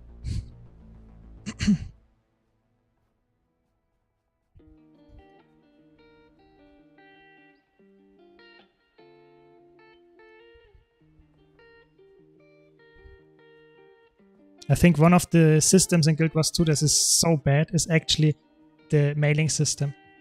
So it works, of course, but the thing that is really bad about it is if you want to send, for example, some prize money or something, you have a weekly cap of 500 gold that you can send, which is, of course, if you don't trade a lot, it's not happening. But if you, like I said previously, you are on the Guild Wars 2 trading post Discord, Overflow Discord, then you oftentimes want to trade a lot of money, and the 500 cap is easily reached per week. So that's bad. And the second part is you can only send 2 mails per 60 seconds, I think, or per 2 minutes or something. So you have to wait a lot. If you want, for example, to sell, let's say, 10 stacks of ectoplasm, you can do that. But if you have 20, you have to wait. You just have to wait. And that feels really bad. That's a system that is way too, you know, restrictive just to make gold selling harder. But in the end, it's just hurting the player base.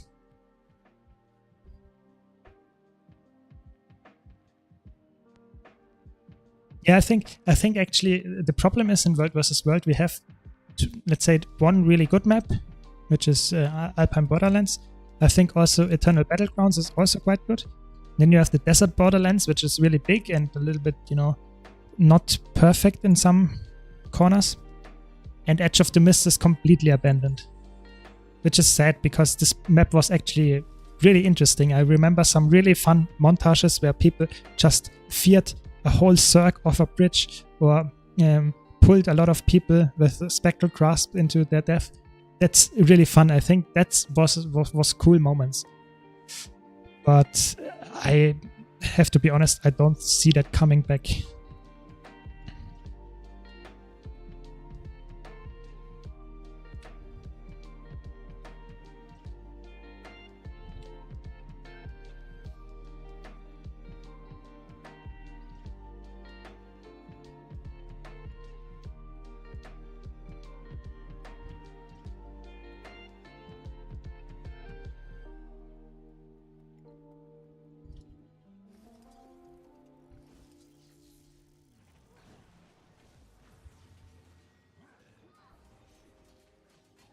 Yeah, I mean, the idea previously was from Edge of the Mists was that you had an overflow because there was previously, you know, it's hard to imagine actually nowadays, but we had queues on all maps of about 50 players or something.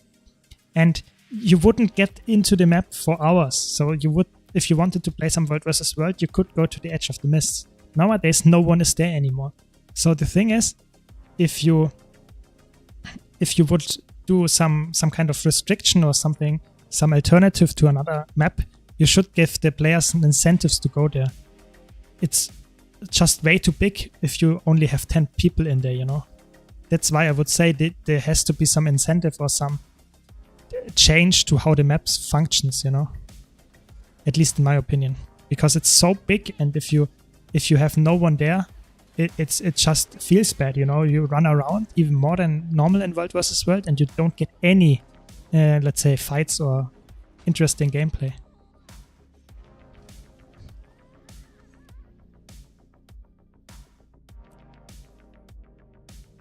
Crazy. So sorry, Mr. Smith. I really would have liked to give away some stuff, but I can't say why my mail stuff is not working. Normally it should work, that's my name.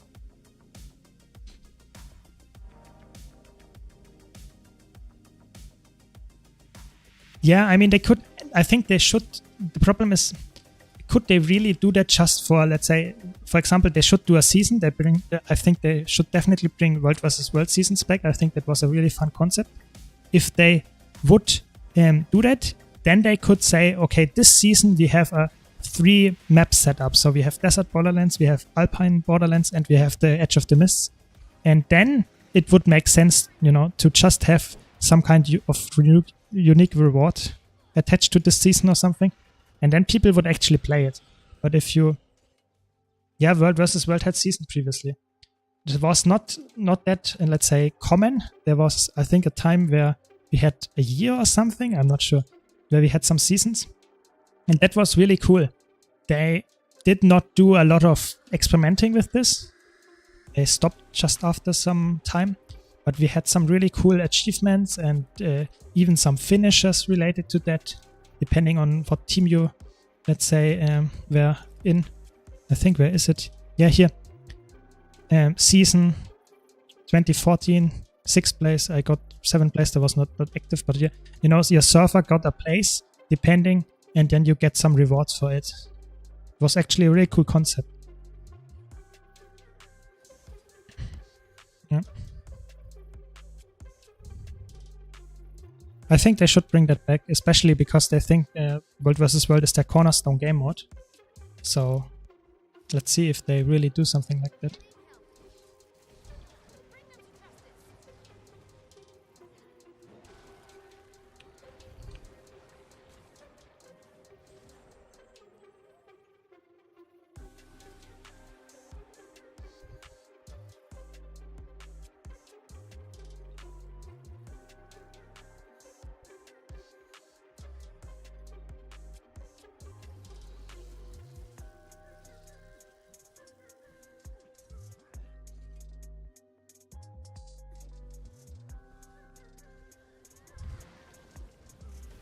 So I think the problem is with the mailing system is that you can... Previously you had a name assigned and you could not swap your account name. And then they released this, and then there were a lot of issues with the, let's say, account name and your mailing system.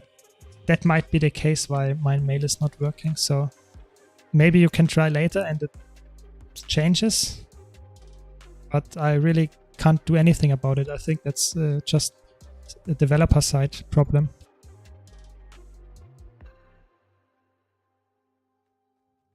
Yeah, the problem is, I think it takes years for them to design a world versus world map. So I'm not sure if they would really do some two to three new, let's say, maps per season. I think that's just unrealistic. But I would totally agree that the season in World versus World would be way, way better. The system, you know. So mit Sotas, I will definitely would definitely recommend your my Soulbeast build, because it's not, you know, it's not that fast paced, which is obviously always a plus for a new player, because, for example, if you play Mesmo or something and play a really aggressive build, it's really fast paced. And as a new player, you often want to have a little bit more leeway where you can deal damage without getting killed, you know. And the Soulbeast build is exactly that. It's rather tanky. It has huge amount of, let's say, boon up time and sustain. That's helping a lot. And it's quite easy to learn. You don't have that many skills because you have your pet is so to say merged with you, and you don't have any, you know, additional skills. You just have your skills to control. I would say it's rather easy. Of course, any roaming build is, you know, somewhat difficult, because roaming is not always about the build itself. It's also about how roaming works, you know. So can I engage this fight, or when do I have to disengage? So there's always some kind of, you know, learning process, but I think it's a good build to learn. I can show you why I think that. Where is it? There it is. Yeah, of course, if they do some copy pasting and it's not that crazy of a map, I would say definitely that could be a way to go. But I would still say it is a really huge investment, and it might not pay off, because a lot of people just like Eternal Battlegrounds and Alpine Borderlands, you know.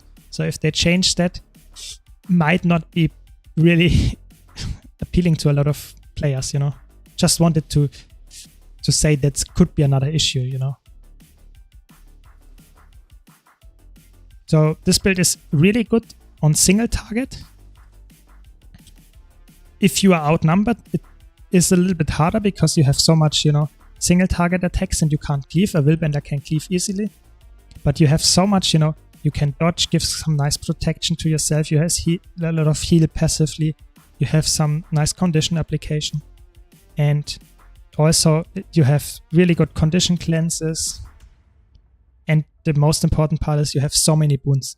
And boons, especially as a new player, but of course as any experienced player, you will always like boons, because boons are just amazing stat buffs, you know. And this build is rather easy, I would say. You just have so many instant skills, you can use them whenever you feel like. And you have ranged attacks. I think it's a good, well-rounded build. Like I said, roaming in general might not be as easy as you think it is, because oftentimes you just get outnumbered and you might die. Which also happens to me, of course, but sometimes as a new player you might be easily overwhelmed, which you might not have been if you, let's say, if you played a little bit more or longer.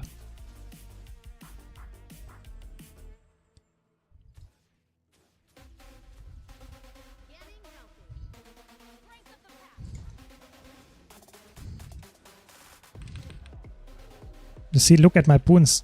It's crazy how many boons I have. Would I now have the best pet possible? Then it would be even better. I think the best pet is some Alpine Wolf or something. It's really good,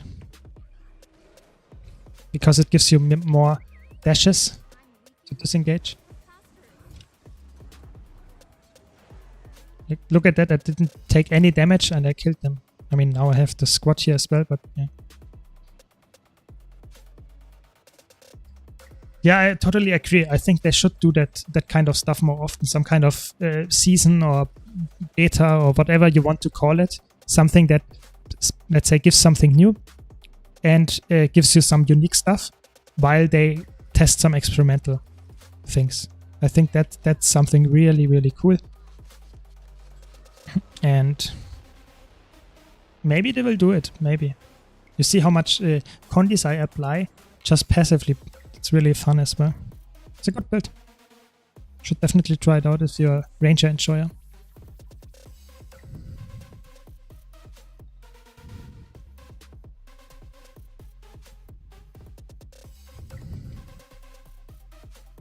Yeah, I totally agree. I think World vs. World is probably the second most popular game mode after Open World, just by how many people play it. No, you see, that's what I meant. Yeah, now I'm outnumbered and I might die. I'm rather likely to die actually, because I have so many people on me. But if you're a new player, that can be a little bit frustrating, because now that wasn't a mistake of my build. It's just there were so many people on there. I mean, now I might get some support from my allies. Still.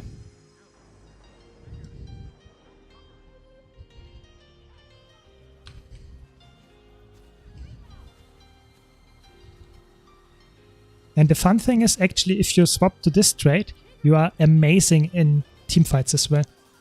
Because if you get this trade going, you have a lot of stances to share with your team. And that's a lot of, let's say, nice boons and cool stuff to your team as well.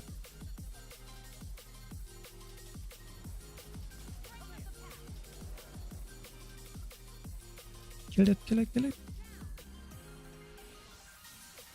No, I didn't really. Okay. But like I said, it's in AoE scenarios, it's not the best build. Just because you are more like a 101, 1v2 build there. You don't want to have, let's say, 3v3s or something. This build is worse than other builds.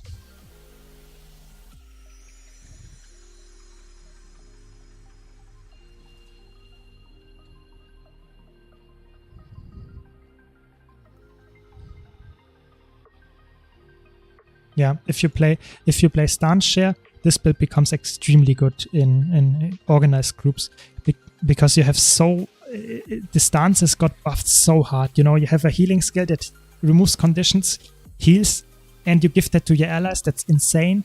Then you have your Vulture stance. If you play condition build, that's crazy how much poison your team pumps out. And the Dolyak stance is just by far the best stance you have. You get stability. It's a stun break. You have condition remove that impair your movement, and you get damage reduction from conditions and normal damage. That's just crazy how overloaded the skill is. And if you use it with this, it's 9 seconds. So you have almost a 30%. You have a 30% uptime of this. That's insane. Yeah, I mean, you can give yourself a leg if you dodge and play with the Relic of Rivers. Hello, hello. Welcome, welcome. Siren. Nice to see you. So this build is definitely fun to play, especially with your Rivers Relic. I think that's enabling this build as well.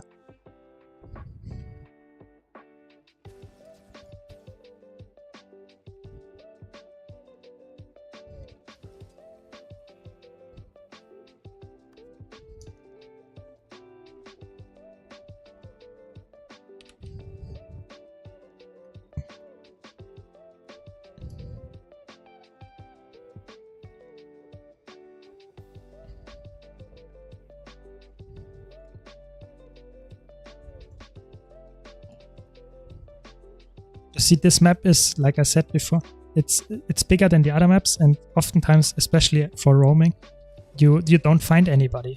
That's why I like the design of the map, but it's just a little bit frustrating. You run around all the time and no one seems to be around, even though the map is actually rather populated. You know, we have 2 squads going here, and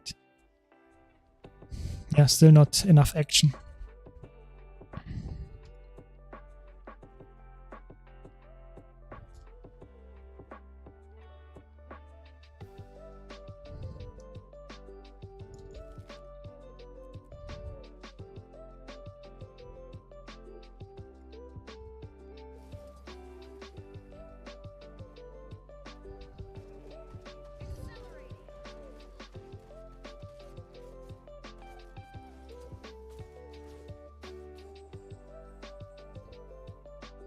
It's really fun. How easily you can stack your quickness. It's really good.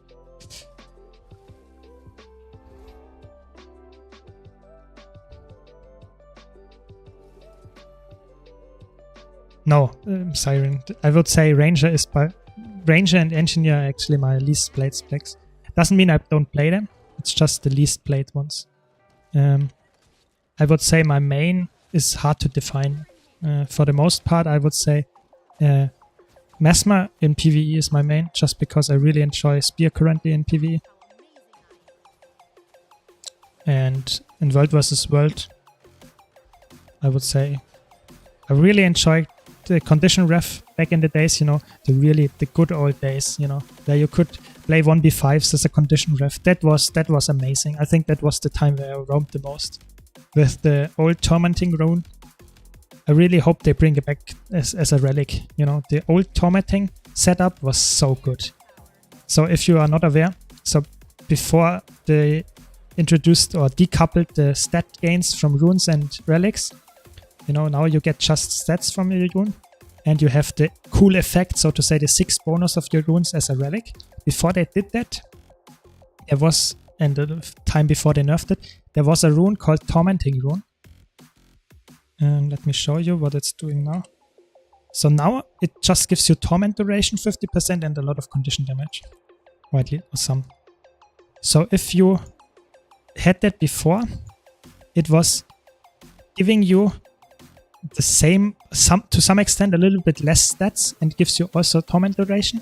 And the condition ref, of course, plays with, most of the time plays with Malex, so it has a lot of torment applications, so it makes sense. But the 6th bonus was insane.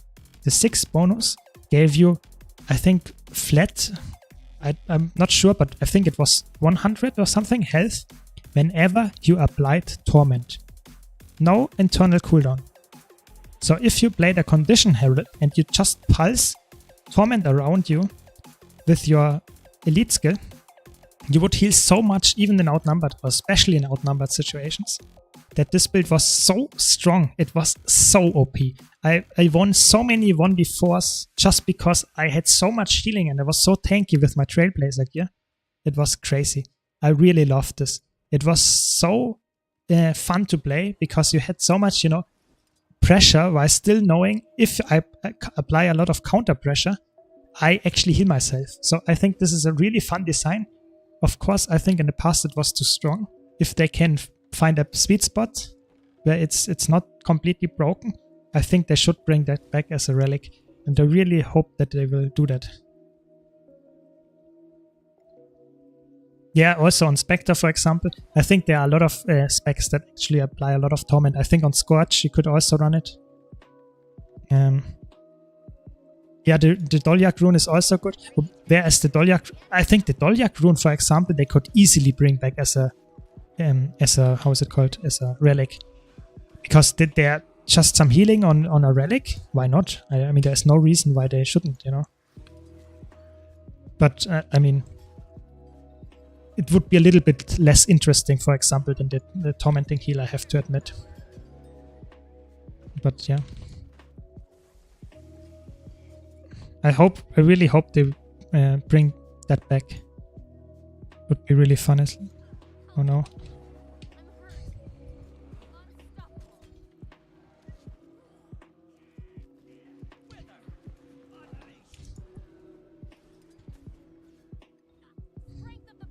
Yeah, Harbinger, for example, there are a lot of builds actually that were really good with the Tormenting setup. I think that was also the reason why they nerfed it, because it was such an unfair advantage for specs like Harbinger, like Revenant, that could use Torment as a main damage source. Because, for example, in Elementalist, no way of applying Torment or a Guardian is just by not being able to use this rune in a disadvantage. So, for example, yeah, of course, if you would do it in nowadays, the Harbinger with Bloodbang and old Tormenting rune, you would permanently be full health if you are not one-shot. It would be crazy. I think that's also the reason why they disabled, or let's say completely removed this, because it was not, they were not able to balance it correctly.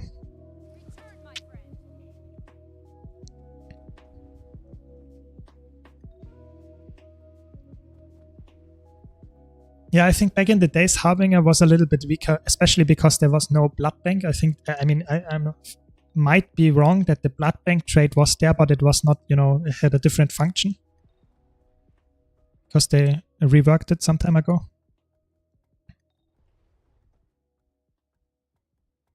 So, like I said, so to answer the question, I don't really have a main. So I play every single class, every single spec in all game modes. Yeah, I think you can definitely go for that speed rune. Oh no, I missed it.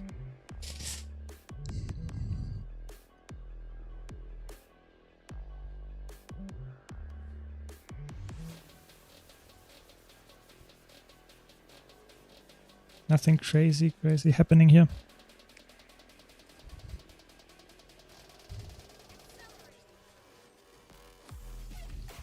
This build is actually also quite strong against Willbenders, because you have a lot of confusion application and a lot of how's it called, poison.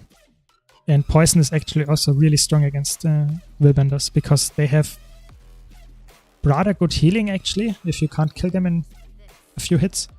And if you can deny that, that's really good. That's why this build actually, if you don't want to go for River's Relic, you can go for Demon Queen. It's by far the best choice after that. Just because you have so much poison application, and all the poison will have increased effect of healing reduction. So the enemy has less heals, or less efficient heals.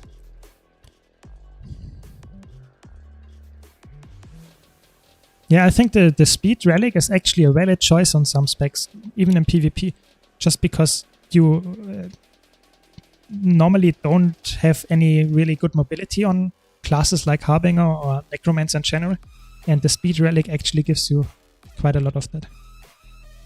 So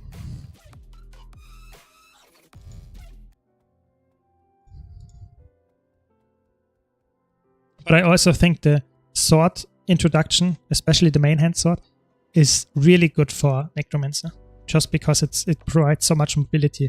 It's a really fun weapon. It's really good design. I think that's what the spear lacks, is, the really fun design. The Necromancer spear, that is.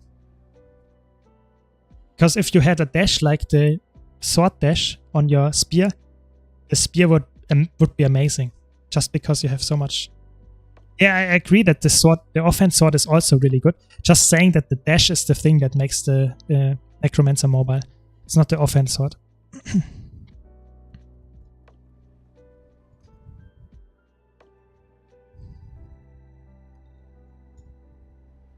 Also, I think I really enjoy to just run sword on any build, because I feel like there are a lot of cool sword skins in the game, and why not make use out of them,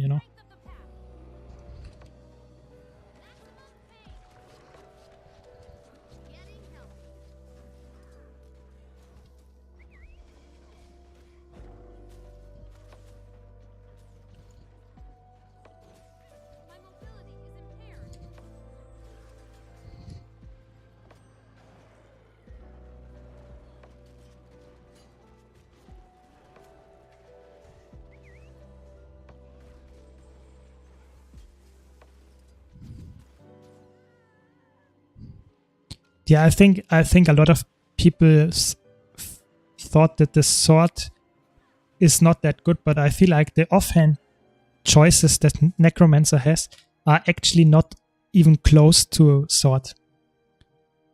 I think focus is actually good on a power build, but the offhand sword is good on any build, on Necromancer, because it has really good just utility and damage. And I think the Warhorn is a support weapon for the most part. Nowadays it also gives some swiftness to allies as well. So if you're roaming around, you most likely don't use Warhorn. And I think sword is a really good choice.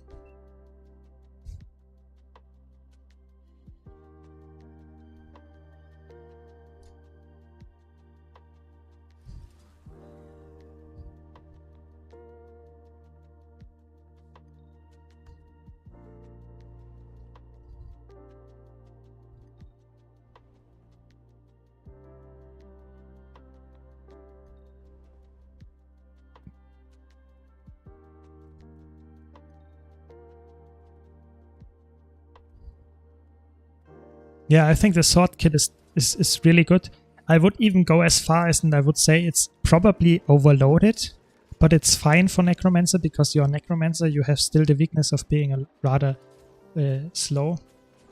But I would still say it's overloaded. How much stuff it does. Chill, lifesteal, vulnerability, weakness, fear. There's so much stuff that happens on sword. It's only on the offhand actually. That for example, they have the tendency that the reworked or the buffed weapon skills actually are doing so much. Look at this skill. It gives fury, might, swiftness to you and your allies. It's a combo finisher. It's a blast finisher. It dazes. It applies weakness, you know. It's so overloaded what it does, you know. I think that's, on one hand, it's really good because it makes the skill strong. But on the other hand, it leads a little bit away from the typical design that you would have. You know, you wanted to have something that is clear. So you use this skill if you want to CC. You want to use this skill if you want to cleanse a condition or something. So the purity of purpose is a little bit gone, you know.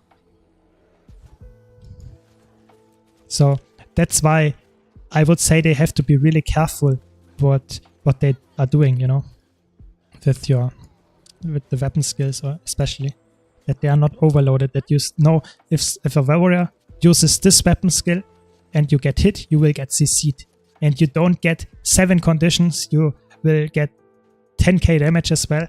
That's just not, you know, how it should be, you know, at least in my opinion.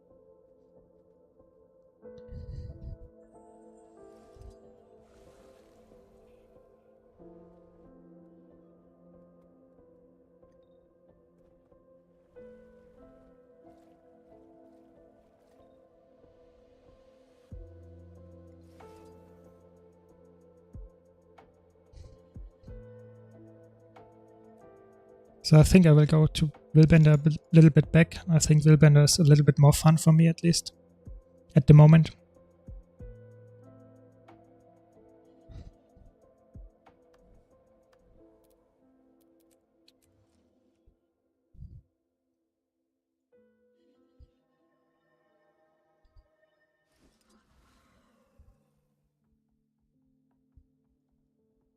Nice, a banner.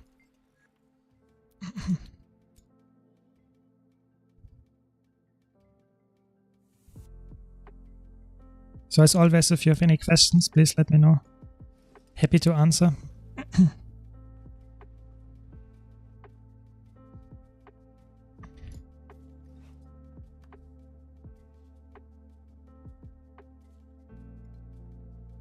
Why do I have so much gold? Did I sell something? Can't remember anymore. Probably.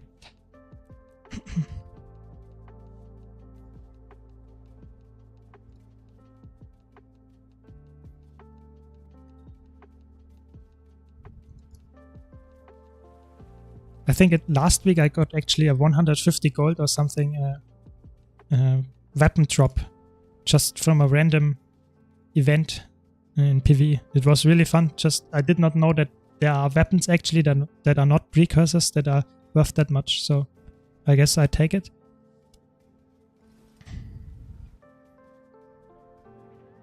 So maybe that one sold.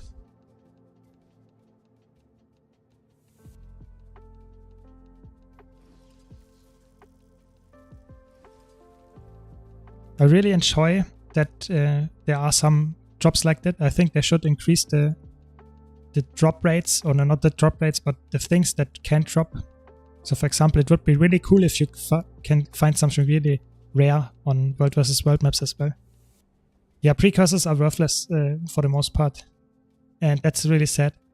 But I would also say that they should let's say, find another item or let's say type of item that drops all around the game could drop from any mob, that is somewhat valuable. I think that's a really cool thing that, you know, if you are lucky today, you will find something that is worth some gold. It doesn't have to be 10k like a Chuck infusion or something, you know. But I think that would be really cool. I think in World vs. World there's one infusion that can drop from Lords. I don't think it's from Supervisors, it's just from Lords, I think. But still better than no infusion at all. So I think that's cool.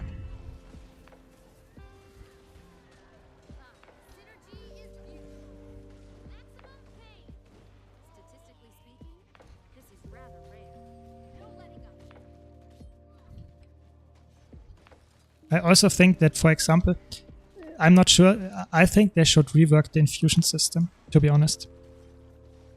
Not only because of fractals, because I think that's a little bit overloaded and maybe outdated, but I also think, for example, it should be something cosmetic, you know? For example, currently you have, for example, a backpiece slot, and there should be another spot for your infusion. And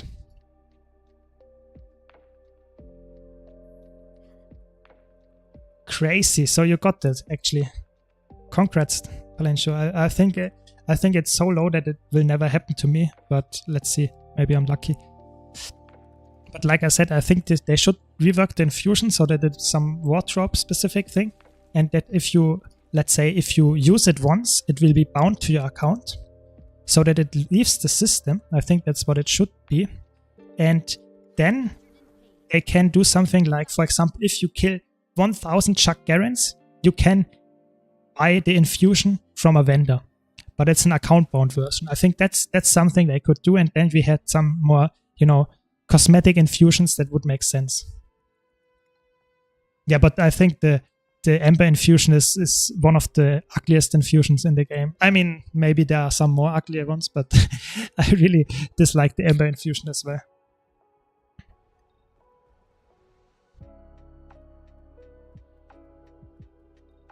Yeah, I mean, I think the problem is with trading posts, or with the skins, with the Black Lion skins, that there are so many skins nowadays that are just in a Black Lion box, and you can't get them any.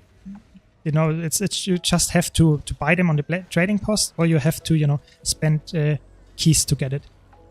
So in that sense, you actually can get them, because there is a smaller chance from any mob, I think, to give you a Black Lion key. So if you then are lucky and get the Chaos Greatsword, for example, you have 500 gold or something. It's possible, you know. But I feel like that's not really cool. I think it should be more in-game, not behind a loot box. I totally agree. But I think then they would sell much less of the Black Lion stuff. So that's why I brought up the infusions, because the infusions are not in the gem store. They could easily rework that system. And then they could add a lot of incentives to players, because I think infusions are quite easy to introduce into the game, you know, as a reward, for example, for a World vs. World season, for more, let's say, somewhat easy to reach PvP rewards, not like a best of the best title where not a lot of people will get it. I think that would be cool. Yeah, I think there is every single mob in Guild Wars 2 has a chance for a Black Lion key. Even other players can drop it. I got, I think, in my career maybe 5 or something, but I played a lot of Guild Wars, so. And I think it's actually affected by Magic Find, because it's a direct drop from the enemy, and direct drop from enemies are affected by Magic Find, so the rarity will go up with your Magic Find. And if you have higher Magic Find, you have a higher chance. No.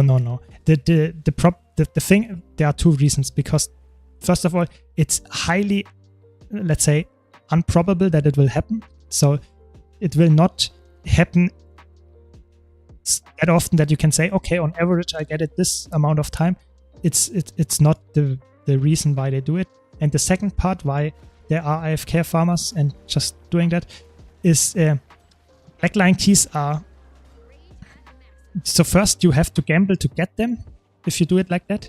And the second part is even if you get them, you can't sell them, you know, you have to use them.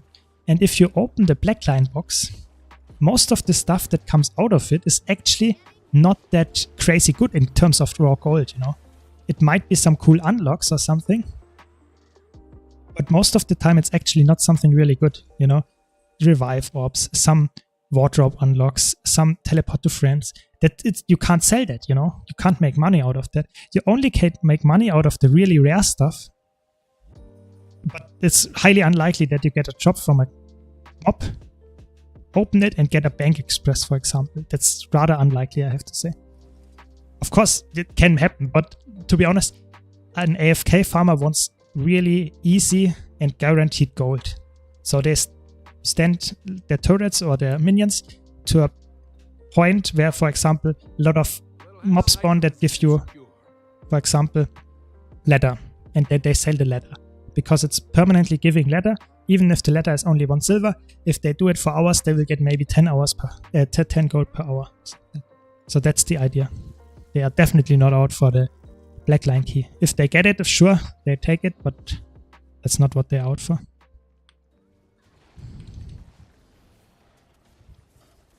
Yeah, exactly, Palencho. That's something I wanted to have. Not something that is, you know, prestigious in the way that you have to be a legendary player and you have to win the monthly AT for that. Something that you can get as a player for just playing a lot, and something that looks cool, and then it's only available by doing this. It's not sellable, it's just something that you can get and you can show off and say, holy shit, this guy played a lot of PvP and now you have a cool infusion. I think that's really cool. Because, for example, I have almost 10k of the skirmish tickets, which is, I think, required for legendary armor. I think that's the amount you need if you don't have the precursors. But I don't have any use for that. So, of course, I can buy now the World vs. World infusion. That's cool. But why is it not in other game modes, you know? Why is there no way to sync currency that you would not use if you played the game for really long amount of times? I think that's a niche they should fill, you know? But I also think that it's only really worth it if they rework the infusion system, because currently the infusion system is, in my opinion, a little bit trash, just because you have to put it on a gear slot. You can't really, you know, see it easily which infusion you currently have equipped, because you have to go over every single piece of gear and check the infusions. It feels a little bit outdated, I would say. I really hope they do it. I think it would be an expansion feature like homesteads, to be honest, that they completely rework that, and therefore it's quite unlikely to be anytime soon. But let's say maybe it will happen. I don't give up hope on that.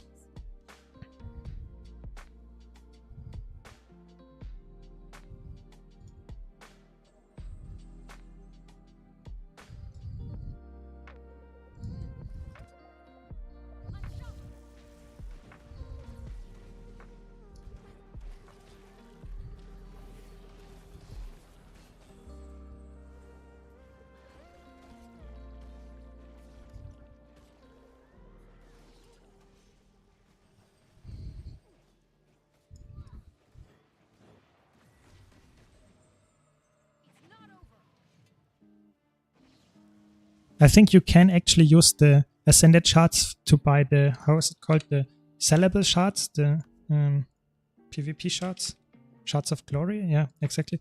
And then you can sell them, and they're actually they have quite a lot of value. But if you don't need any gold because you don't know where to spend it on, then it's just laying around anyway. So I actually, because I really like to unlock stuff, I don't know, I'm not really a fashion collector, I just want to have all the skins in the game. So I bought all the PvP skins actually. But they were actually quite expensive in total to get all of them.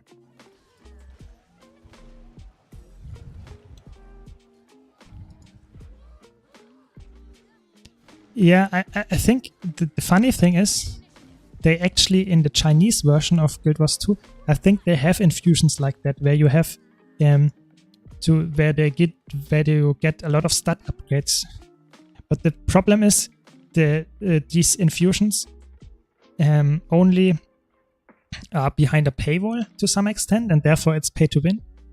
And I really am happy that they did not do that in the Western version.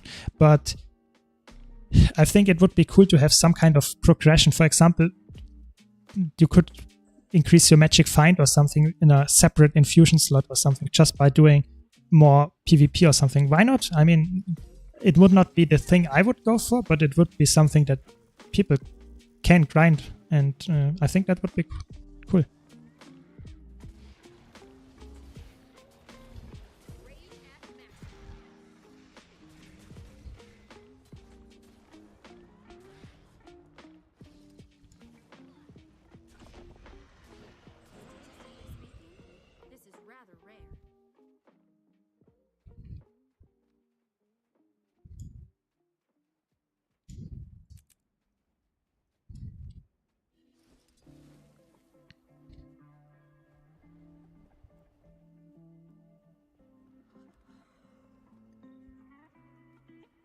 Yeah, I think that's one feature I would say is necessary if they rework the infusion system.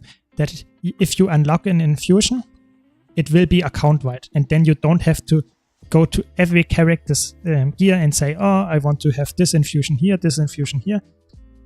You don't have to swap it around anymore. You have unlocked the skin for the infusion, and then you can use it. That would be cool. And then if you want to have some stat effect, you can then go for the infusion, for example. Yeah, like +5 power or something. Then that could be still in the game. But I would say the wardrobe function, that how it looks, should be account-wide, definitely. But also, I think even the stat infusions could be account-wide as well. But I think that's a little bit difficult to implement, because is it something legendary then because it's account-wide, or is it because it's, it gives you stats? Normally skins, for example, don't give you stats, so it's really easy to implement for account-wide. But if you do infusions account-wide that gives you stats, it's a little bit harder. So can you cap them, or how does it work? I think they would not do that, actually.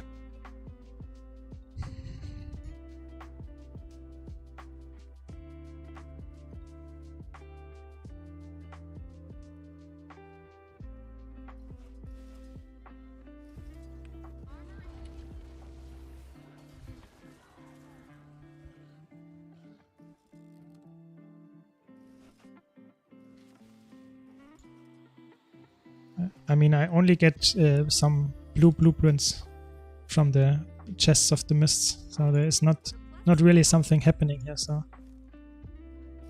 I really hope to get as lucky as Palencio. Would be nice to have an infusion drop. Yeah, that's true. The swim infusions are actually account-wide. Yeah, you're right. I think maybe they can do it. I mean, the swim infusions, to be honest, I don't really get what they wanted to achieve with that, because they are insane hard, how to get them. If you look in the trading post, how much they cost, the highest ones.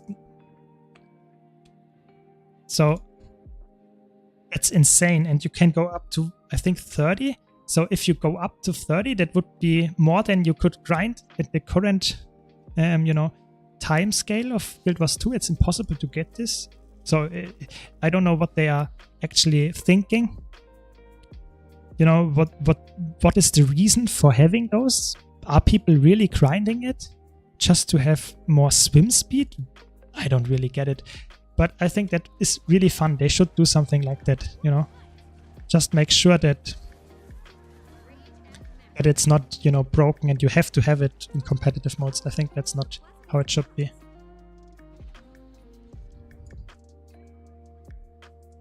Yeah, but I also think if they would really do some rework of underwater content, if a lot of people would like that, because even if it's good, would people really say, oh, underwater combat, that's what I always wanted, Because they will lose a lot of their skills you can't use underwater, and you can't use your normal weapons. So I'm not sure. I think they will never touch underwater again, just because it's such a hot topic, you would do a lot of work. You would put a lot of work into something, and you don't know if anyone will be playing it after a while. It's like a new PvP game mode. Oh wait, I think they actually do a new PvP game mode. So there's that. But still, my argument still stands. I think they should not go for something that experimental without, you know, having any communication with us as the players. They should iterate on it first, I think, if they really would want to go for something like that. But I think it's not very likely.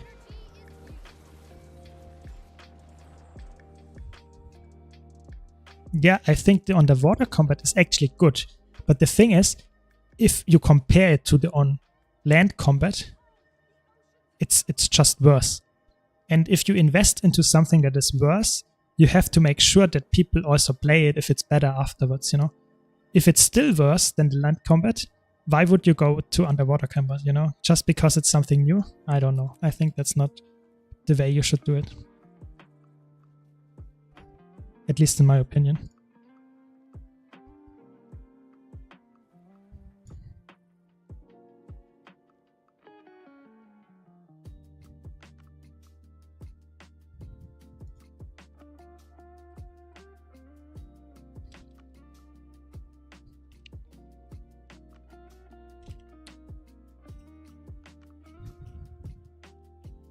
Yeah, I think the underwater skills on Elementalist are really cool from design here.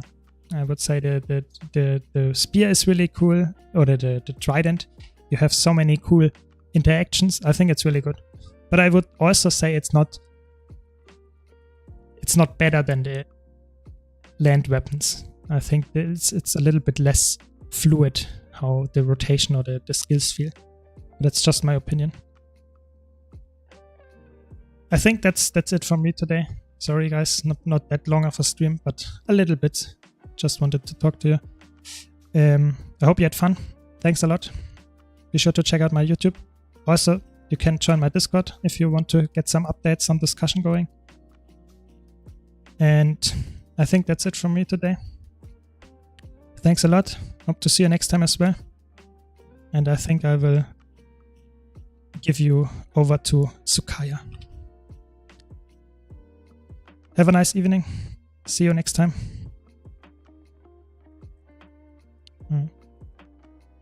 Not possible.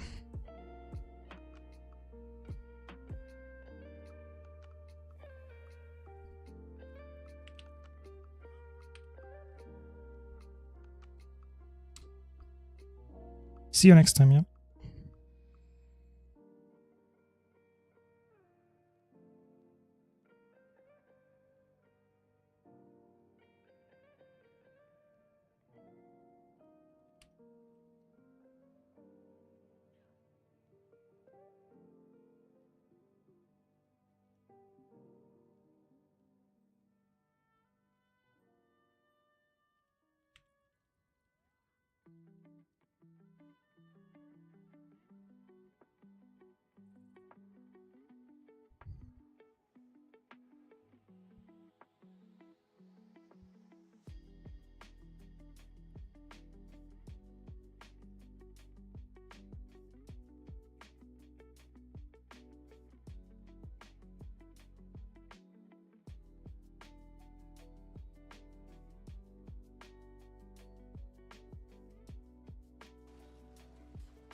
Hell yeah, baby.